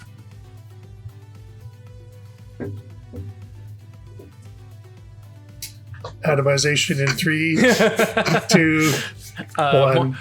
Atomization, more like elevation. As physically, Alphoth wraps about you and just flies up. This is not an elegant ride for Isabel in any way. The body already like kind of in pain, being held physically crushed between some coils, not enough to do damage, but holding you tight and soaring up into the air. Gisela, if wasn't deep in conversation with her father, would just see this little bloop, and up into the clouds. Where, by the way, it sucks. It is wet, it is cold, it is loud, but especially for Thyrsus, this is some adrenaline junkie. Yep. Yeah. And you get... This sucks, but I fucking love it. You proceed to have about a 5-minute roller coaster through a storm, and it sucks and is awesome. Before you are unceremoniously thrown to the ground. Deposited? Yeah, deposit is a good word. Beside Jose, and then Alphoth is just gone. Just back up into the clouds. It's like, yep, there you go. Hope you learned something. And I imagine Mage Sight was on, and you were like, okay, pressed up against the glass. Look at all the stuff. Oh my God. Yeah. And specifically, if you do want to like study, we can definitely say that, you know, during that we're studying with forces and stuff like that. Sure. Because that was, you know, a wild ride kind of vibe. Do I have wound penalties for that? No, you do not. Yeah, Ganem handles. Yeah, like I said, you don't need to roll. Oh. Yeah, we can just say, because otherwise, yes, you roll Gnosis plus forces a couple times over the 5 minutes. Yeah.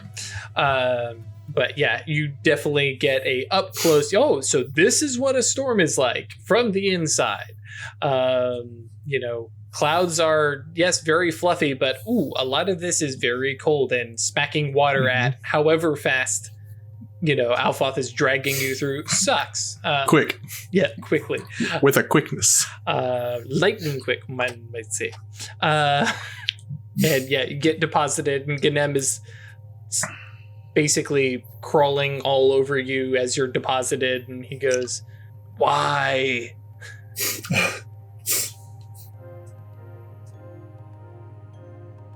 You're going to get us killed. You do not appear to be injured. No, but You whine Could like have. you are still alive. And just like sprawled in the like yeah, because this grass, and, the grass and scrubs and stuff. and then the rain hits. Yeah. Yeah. Yep.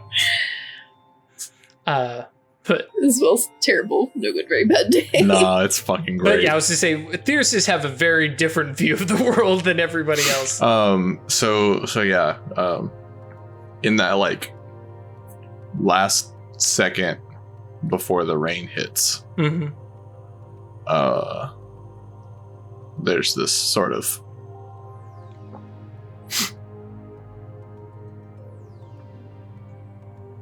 coalescing of ideas, and Specifically that that smell. last yeah. What's up? Specifically the smell. Yeah, that smell of seconds before the rain, that little bit of ozone from the lightning, and we call that petrichor. Do we now? And yeah, well, Dissolve Jack maybe the not know. oils in the Yeah, soil. They're moistened, and volatile odors yeah. released. and so the as the rain hits her, Isabel forms this idea of petrichor, the calm before the storm. Hell yeah. And then we cut over to Gisela. She lays in the fucking rain for a while. Right. Yeah, because let's see, how many boxes of bashing do you have? 5. 5. So hour 15. Yeah. He got hurt earlier. He's got hurt now. It's terrible. Sorry about that, Griffin. But yeah, so we cut over to Gisela having a chit chat with Dad, and like, was there? Because I imagine there's some slow build up, helping work on stuff, because the goal is to start talking about probably Granddad and his dad, yeah, and we can kind of pick up there, kind of like I said, in media res. You guys have been working at this stuff. You're getting the chair leg kind of seated and things like that, and basically just handing him tools, kind of the classic hold the light while Dad works on the car kind of scenario. I really wish people would stop shooting fireworks. Amen. So as we're working on it,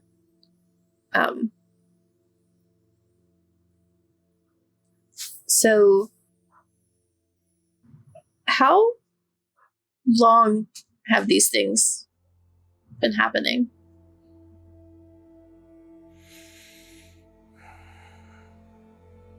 Ever since your granddad passed?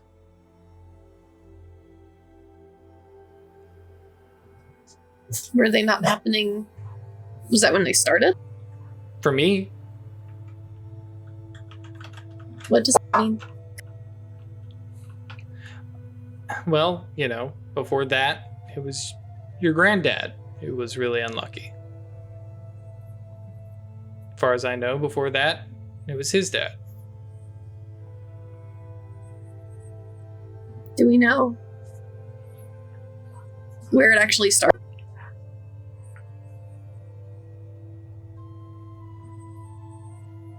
Yeah, with your great-grandfather.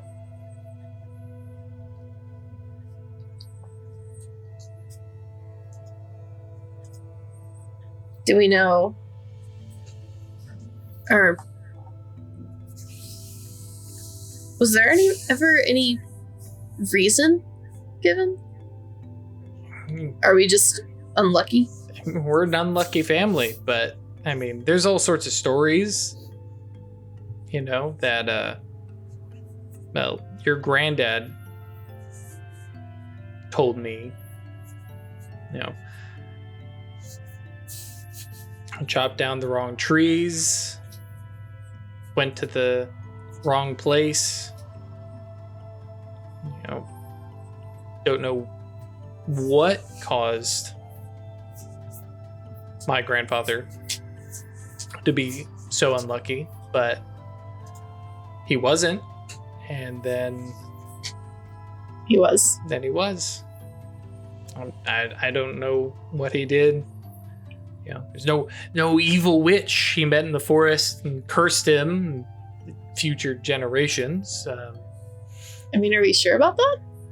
I mean, not that he's said. He didn't, not, set fire to some witch's hut or anything like that. Did lumber. So, we've talked about this.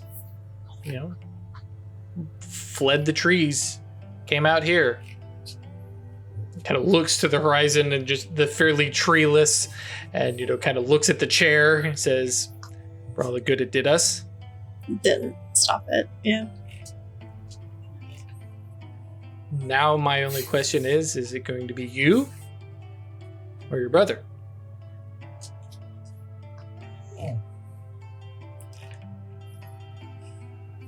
Hopefully neither. Maybe we're lucky. Maybe they cursed 3 generations.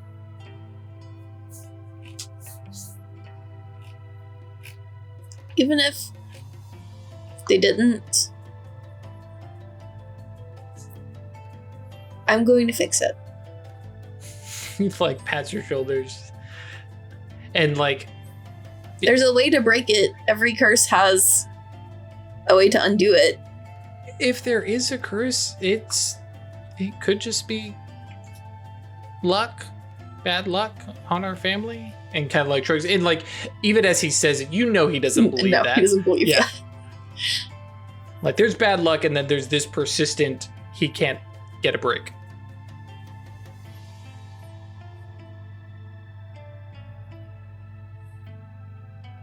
I'm going to fix it. I've seen the books you're reading. Been reading. If there's anyone who can do it, they're sure, it'll be you. fairy tales. I don't know how helpful they'll actually be, but Well, yeah, fairy tales aren't working, so now you're talking with the scientists. maybe. Have you told them? And like, he's got, you know, this like, there's no way you've talked to them about this, but I think they have some fairy tales of their own. Mr. Bethune is a well-regarded scientist. I don't think he believes in folk tales.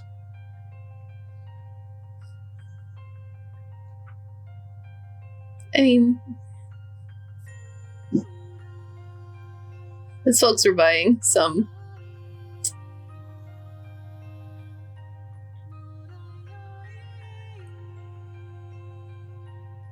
I mean, I guess alchemy is a science, but it's a fairy tale. So, but she does like say, oh yeah, buying alchemical, you know, witch's brew kind Yeah. of stuff. kind of looks and goes, Some of their ingredients look like some witch potions, but maybe they have a proper science use for them. it's chemistry, right? And I'm, I think he's, trying to find the English word, and stuff, but, it's just, I mean, perhaps? Maybe. I don't know what they're doing, but maybe they can help. Well, I can't see that it'll harm anything if you ask them. We're cursed as we are. I'm cursed. We're cursed. Give it a shot.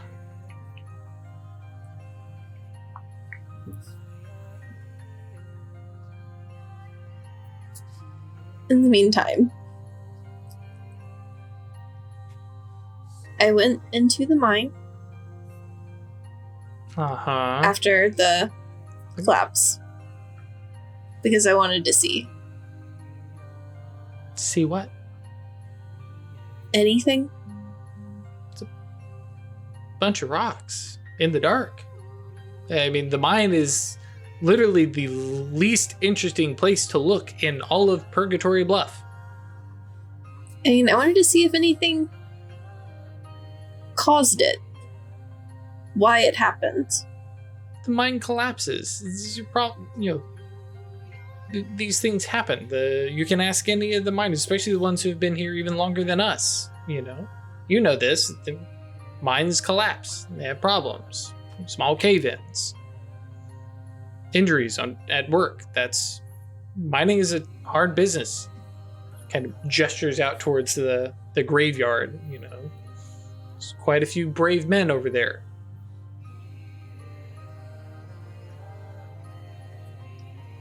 You considered maybe we could take up farming? I mean, we tried that. It didn't. Try it again? I didn't like it. Didn't like the way it felt. No, and I mean, I don't think anyone should go back. I don't think you should go back. Oh, talking about the mine. Okay, sorry. No, no. So nobody should go back to the mine. And you get the patronizing is real. It's like, yes, daughter, tell me how I should tell 60 odd people that.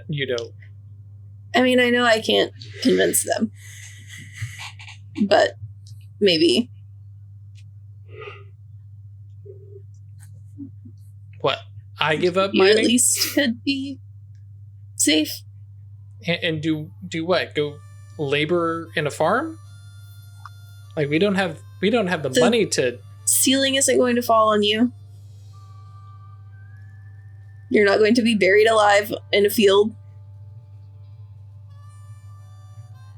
No, I just step in. And I make decent money working at the store. I can do more.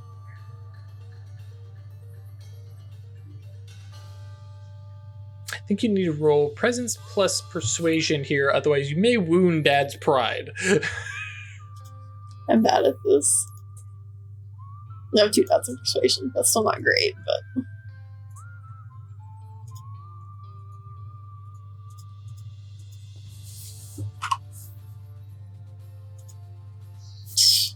I even used to willpower.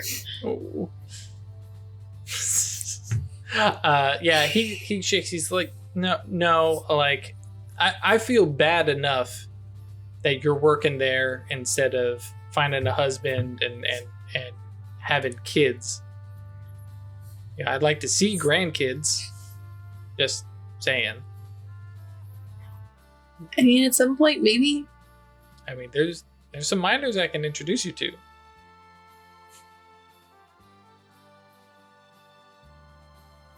I'm worried about a mine collapse killing you. Do you want to introduce me to a miner husband? Okay, well that's fair. That is a good point. But Anastasio has some nephews And he has made that abundantly clear to everybody. At some point, sure, I guess. If I don't know, if I don't decide on someone else, but right now, I want to help the family. I appreciate your stubbornness and willfulness. Definitely one of mine. Well, and like at this point, chair is done, and he like turns it around and sits on it, adjusts it and wiggles on it and make sure it's level, kind of thing. Well, I will not make any promises, but if another opportunity comes up, you know, if Mr. Enright starts hiring ranchers again, cowboys, you know. If it collapses again, will you get out? I have to have an alternative. I have to have something else. Okay. Would you have heard about a new homestead going up across the river? Probably not yet. Probably not, no. Do you have money to hire someone? Yeah. Do you? Okay, well, I suppose that's the best I can ask for right now.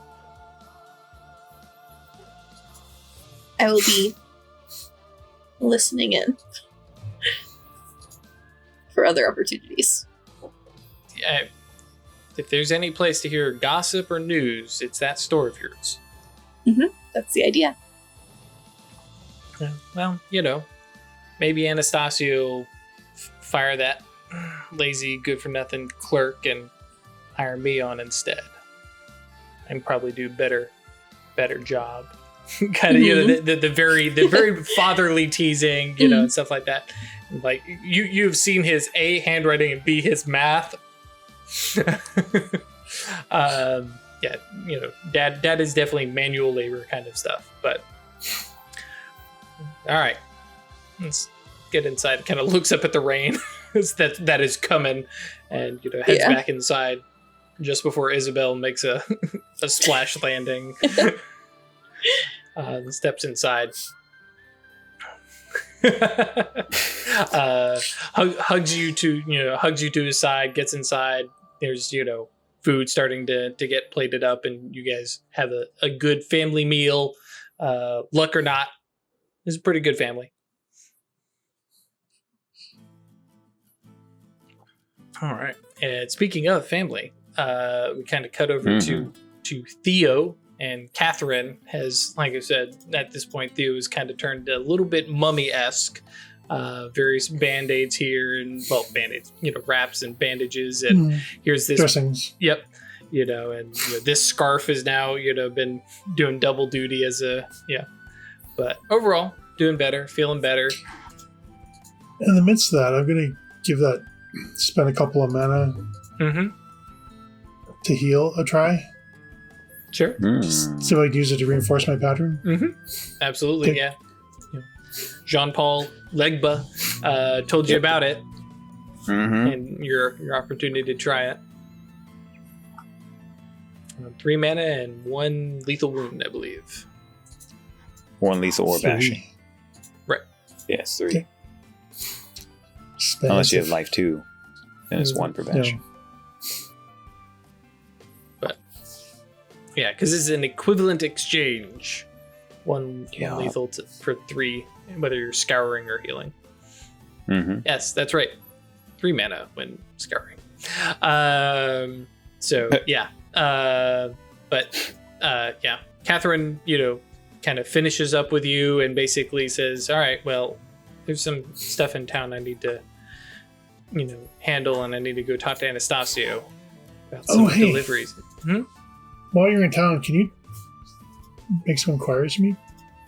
It depends on the inquiries. Well, there's give a couple you a of scandalized guys, expression. Yeah, there's a couple of guys buried in the graveyard. I was just curious about their history. Oh, yeah. I'm sure that's not going to draw any new rumors on the pair of us as I walk around and ask people about men who have died a while back. Yeah, I just get your point. It'd be less weird coming from you than me. I mean, not much better, but I mean, if you need me to, I can. But you know, I'll be honest. Go talk to Gisela. I didn't think she'd been here that long. I mean, she's been here a year, and that general store hears everything. Like 2 years. Yeah. 2 years, yeah. Thank you. All right, maybe I'll do that then. Okay. Yeah, it's like touches your head and kind of looks at your head. You know, it's like you're dramatic. Okay, all the good ideas staying in there. Okay, and you know, basically heads in and, you know, like I said, was gonna go speak with Anastasia about some delivery stuff and, you know, some other things in preparation for the homestead. She's definitely like all on board. You know, all engines go kind of thing, and you know, basically, you know, gives Theodosia a kiss on the head as she walks out and kind of leaves the two of you for like, hey, like. Mom is all beat up, and you know, just stay around here, kind of, you know, situation. Also giving you time with fellowship. Yeah. So typically, Theo just keeps up a running dialogue with Velogia, you know, talking about what they're doing and what they're feeling and things that's going on around town and stuff, and like would pause for answers, but just would carry on because there usually isn't any. Yeah, which actually, because I keep meaning to ask you out of character, not out of character, off screen, but we'll ask now anyways. Is she completely just uncommunicative, or is it just nonverbal? Just nonverbal. Okay, that's what the vibe I was getting, but I want to be sure. Yeah, like she'll indicate when she wants stuff. She'll tug on my hem to get my attention. Nod, shake her head. Yeah. Yeah, that kind of stuff. But yeah, it's all nonverbal.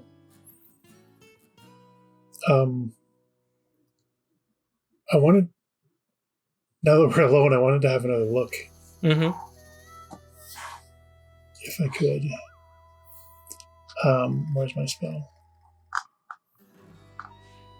Oh, so marks? Yeah, I'm going to try another.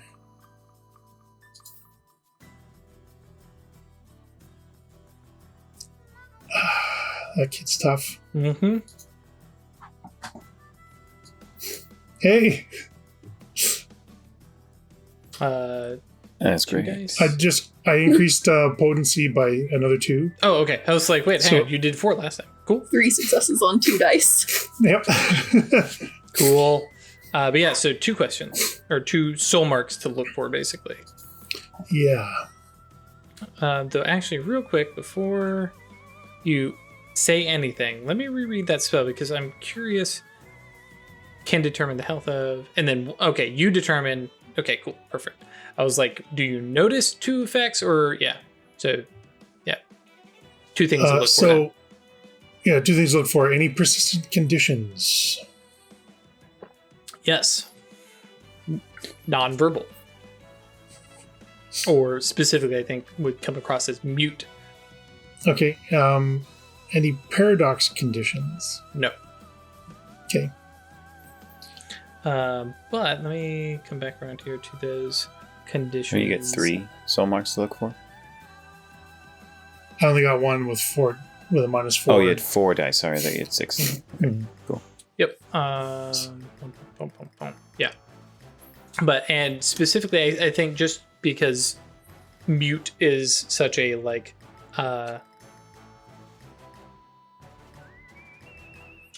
empty clue, I think more, actually, roll intelligence plus occult. Sure. Gotta do this more. That's one of my good ones. I know. Like, both, like, I think you and, is it Ash? I think you have a bunch of occult. Yeah, I got 3 dots Yeah. with a specialization in cursing. Yeah. Cloak is 4 from occult Theo. 4 and specialization Right. in voodoo as well. So Meanwhile, Chris continues to play a not nerd in a mage game. Got 1. Got the 1. But yeah, got a lot so of other good stuff though. yeah. Looking over that condition, that persistent condition that initially first glance over, is mute, nonverbal, and stuff like that, I think comes across more accurately. And sorry, I'm kind of doing this one off the cuff here. Silenced.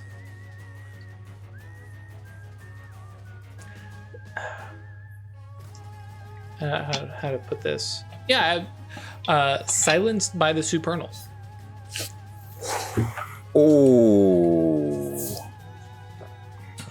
Ooh. Or in terms of kind of visual, because I mean this is mage stuff, right? None of this is just one sense. You had this, and again, this is all just imago. Don't imago, yeah. But just a like ghostly angel, very like the angel in the cemetery kind of vibe, just leaning over and placing a finger on Valosia's lips. There's no context of when and setting or anything, and Valosia doesn't appear to be aware of this being, but just that, and that's this kind of flash that you get as you look at this condition. Damn. This is honey. I tell you all the time, it's okay.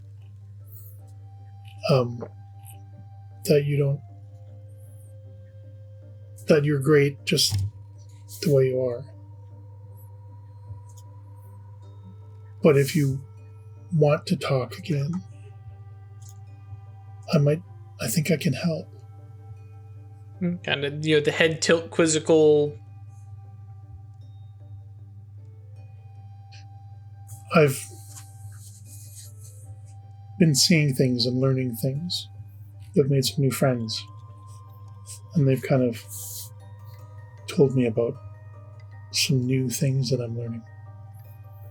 And I might be able to use those to help you if you want.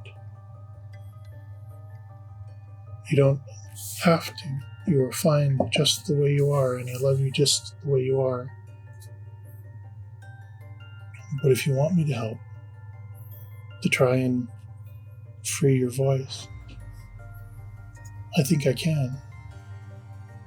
There's a like kind of uncertain head wobble kind of thing, and then like both hands grabbing yours, right? And goes, and it's a very like hesitant but definite nod, like unsure, but it's curious, because at the end of the day, and correct me if I'm wrong, Valosia is generally speaking normal kid, creative and curious, and laughs, or probably doesn't quite break that boundary. Yeah, silently, but like she displays amusement and enjoyment and things like that. Right. But all silent. She's not like this haunted, 1,000-yard stare. Yep. Yeah, she's in every other way just a normal kid. So with that, I'll just pull her in for a hug and give her a kiss on the top of the head. Yep. And just say, Mommy will work on that. It might take some time. Gives a big like nonchalant, no big deal shrug. Very exaggerated. Make sure that like this message should please get across. Mm-hmm. That imago is kind of haunting.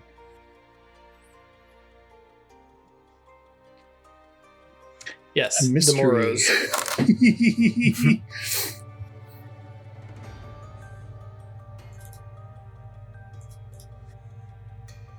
All right, while I can shift, I'm processing. Sure.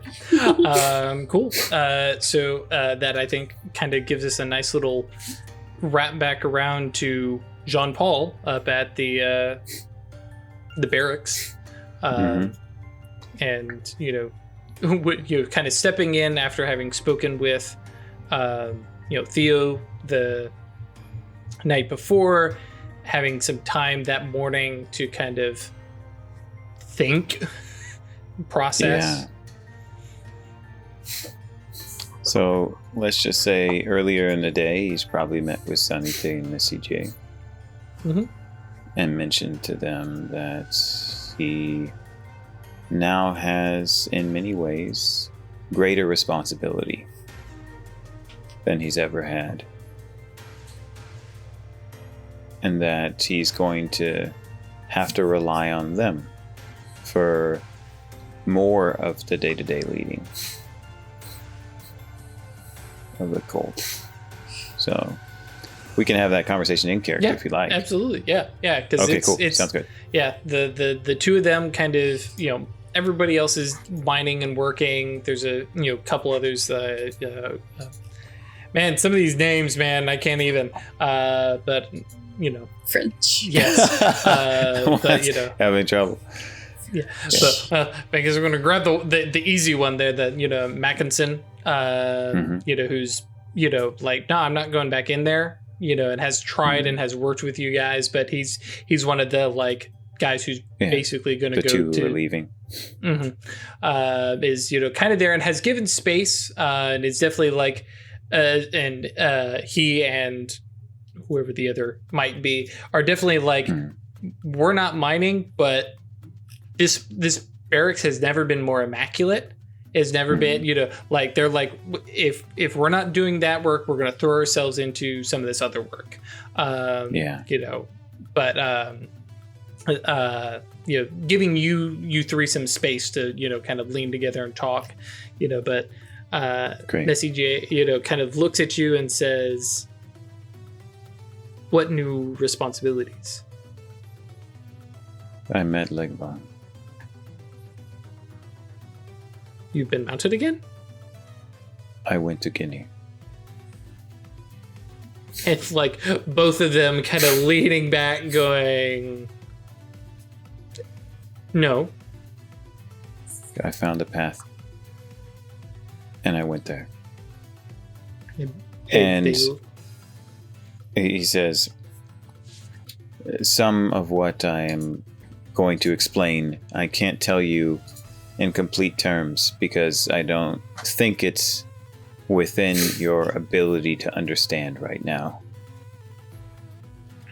In part because of your stage of initiation, which you still haven't decided how you'd like to proceed. And also because of the nature of what I've learned and what I've experienced. We all came here from Haiti through strange ways. Understatement. Yes. I believe I did that. Why? And like you definitely get the twofold side of that of why did you do it and why do you think you did it?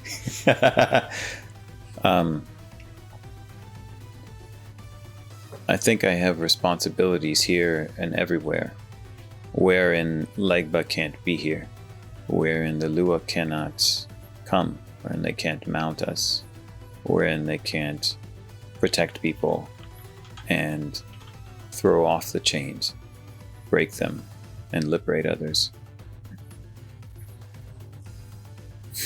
So you think Haiti is a special place. I'm sorry. Go ahead, Drew. Okay. Yeah, you think Legba sent you here, sent all of us here, and no, I think I did.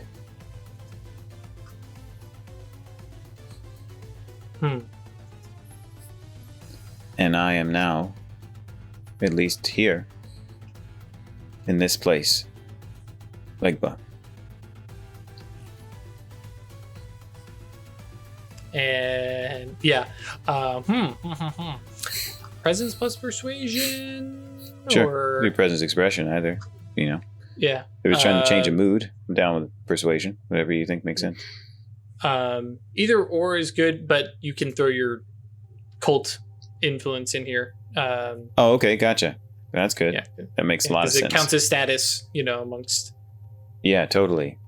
That's a big deal. Yep. Yeah, let's if I'm trying to change how they receive this, let's just do presence persuasion, even though expression's higher.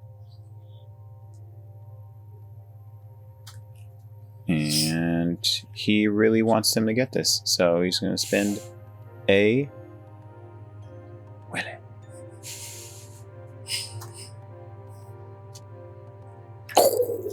Yup. Give me that condition. And successes on Oh, 15 dice. yeah. God. Jesus Christ. Yeah. Hot damn, that's a good roll.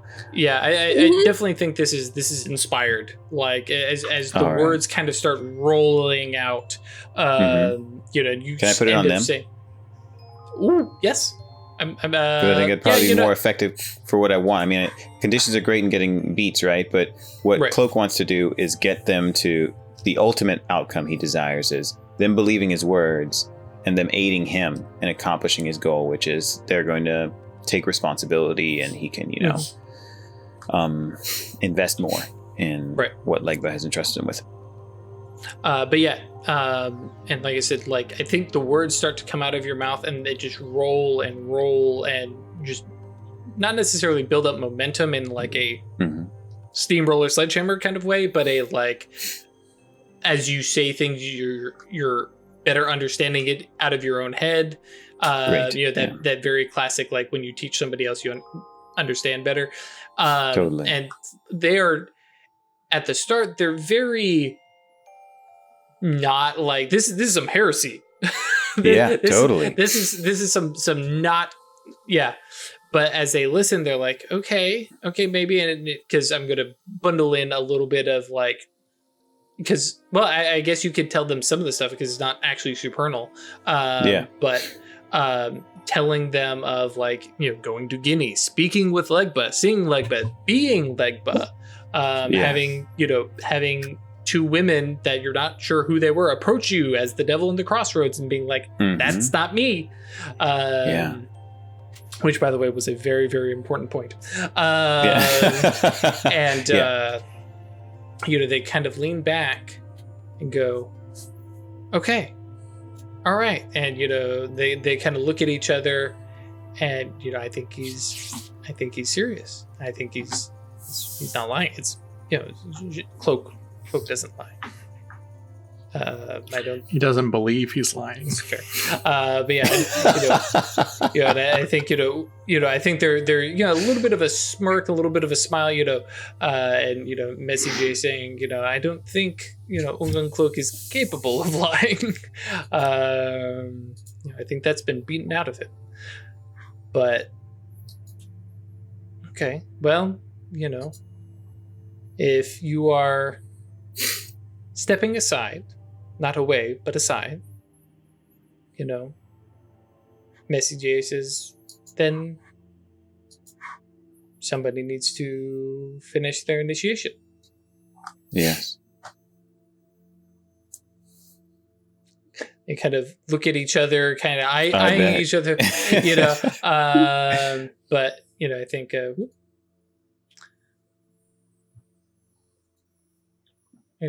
you know, Sanite. You know, hang on, let me pull up their write-ups real quick, make sure I remember who I was thinking of. Yeah. Sanite is the calm one. Mhm. Messy J is the fiery one. Right, yeah, and Sanite says, yeah, I'm ready. You know I've what been this thinking means. on it, and the right time to tell you both, but I'm ready. Think I'm ready. That hedge.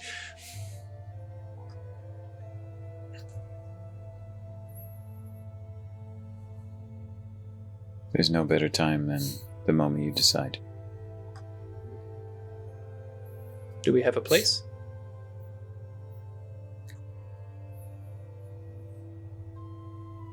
This is a weird place where we are. We don't live in houses like we did. We don't have our own rooms the same way. Well, Sanite kind of looks and says, we may need to speak with, oh crap. I have too many names in my head right now.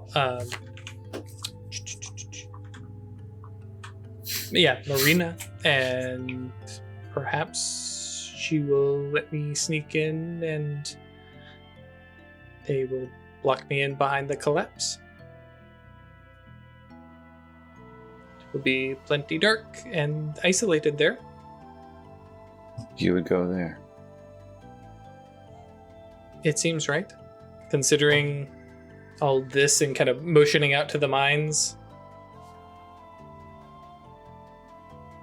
It is as close of isolated, sanctified, well, not even necessarily sanctified, but, sacred?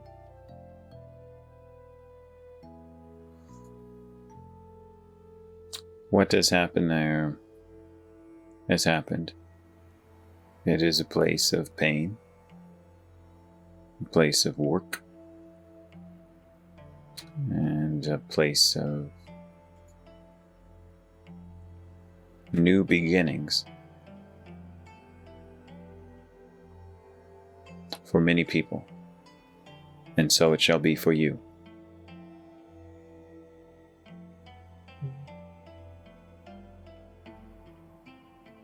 Prepare yourself. We would do it this evening. Messi J, gets up, pats her sister, and I will go find Marina. And then he says, and once you are back, then we will tell everyone else of my new name and responsibility. And similar to Theo, are you letting them all know, Jean-Paul is not to be spoken, or is it is, like we were talking about, and, Craig touched on the meta side of it, using your shadow name for everything can get sketchy. It but can. You don't know that yet. Nope, totally don't. Also, Cloak is the person who would lean into that. Because of how he sees that Legba's not here, right? So, although it is a consequence to it, right? The identity of Jean-Paul is something he's trying to pass off, right? He's trying to do differently, and he's also trying to be a presence for, or he's trying to represent the things that Papa Legba means to him, as mean to so many others. So, if he has to, go ahead. Sorry. Don't the people in the cult, all the Maroons, don't they call you Ungan Cloak? Yeah. So. Yeah, that's great. Yeah. So that's where I'm going is in the context of the cult, I don't think it will be a problem at all. It'll be I am walking away from that, especially around here, right? I am no longer the leader.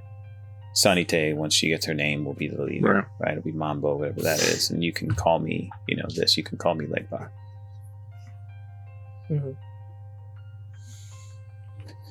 So, yeah. Sanite is going to go into mine. That's cool.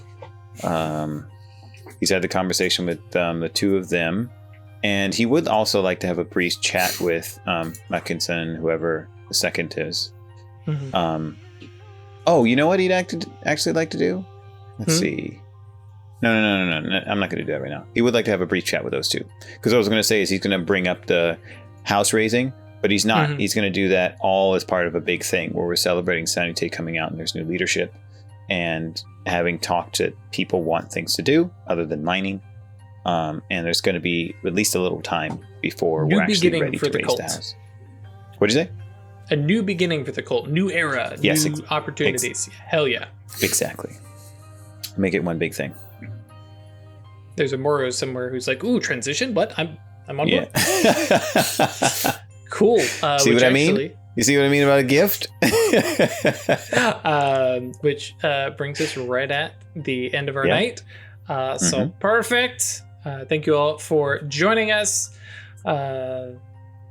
This is a good one. This is a good one. Not just because I have venom on the wall. Yay. But yeah, and the first Oneros dive, the discovery of the Hallow, which nobody we haven't even gotten into that because you thought one Oneros and Cloak Legba. Gonna have to change a bunch of stuff on the overlay. Is Can't believe you're not even using cloak as a shadow. I name. know. We've been waiting to say cloak in character, and I was like, no. Never mind. Yeah. That's why. Remember, Well, guys. you needed an honorific, right? You got to have the title, right? And I was like, this is going to work into, and like, you know. Surprise. Drew Yep. and I chatted about it. It made more Yep. sense to go with Legba based on how things worked I'm out. just teasing. Oh, hell yeah. I know. But it could have been Cloak. It really could have. Yep. If he had gone the slightly murderous route. But didn't happen.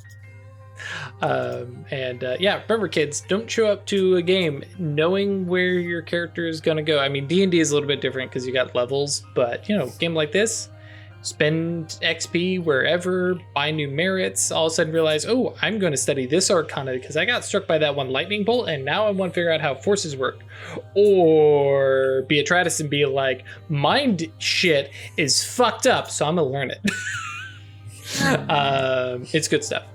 So thank you all for joining us. As always, come by Discord. That is www.geeked2.space if the links aren't working for you. Of course, if you are hearing this video and you're like, dude, the link isn't working, it is a-okay to post a comment and I will come rescue you, as I did earlier this week. Actually, yesterday. I will happily help you out. If you want to support us monetarily, that is patreon.com/occultistanonymous or staylucky.club or www.staylucky.club. We apparently have some merch ideas and suggestions, so that may be coming back around, including Upstanding Gentleman was a suggestion, which I'm like, that's ridiculous and terrific, and we'll have to figure out how we're going to do that. But yes. We'll see you next week. See y'all later.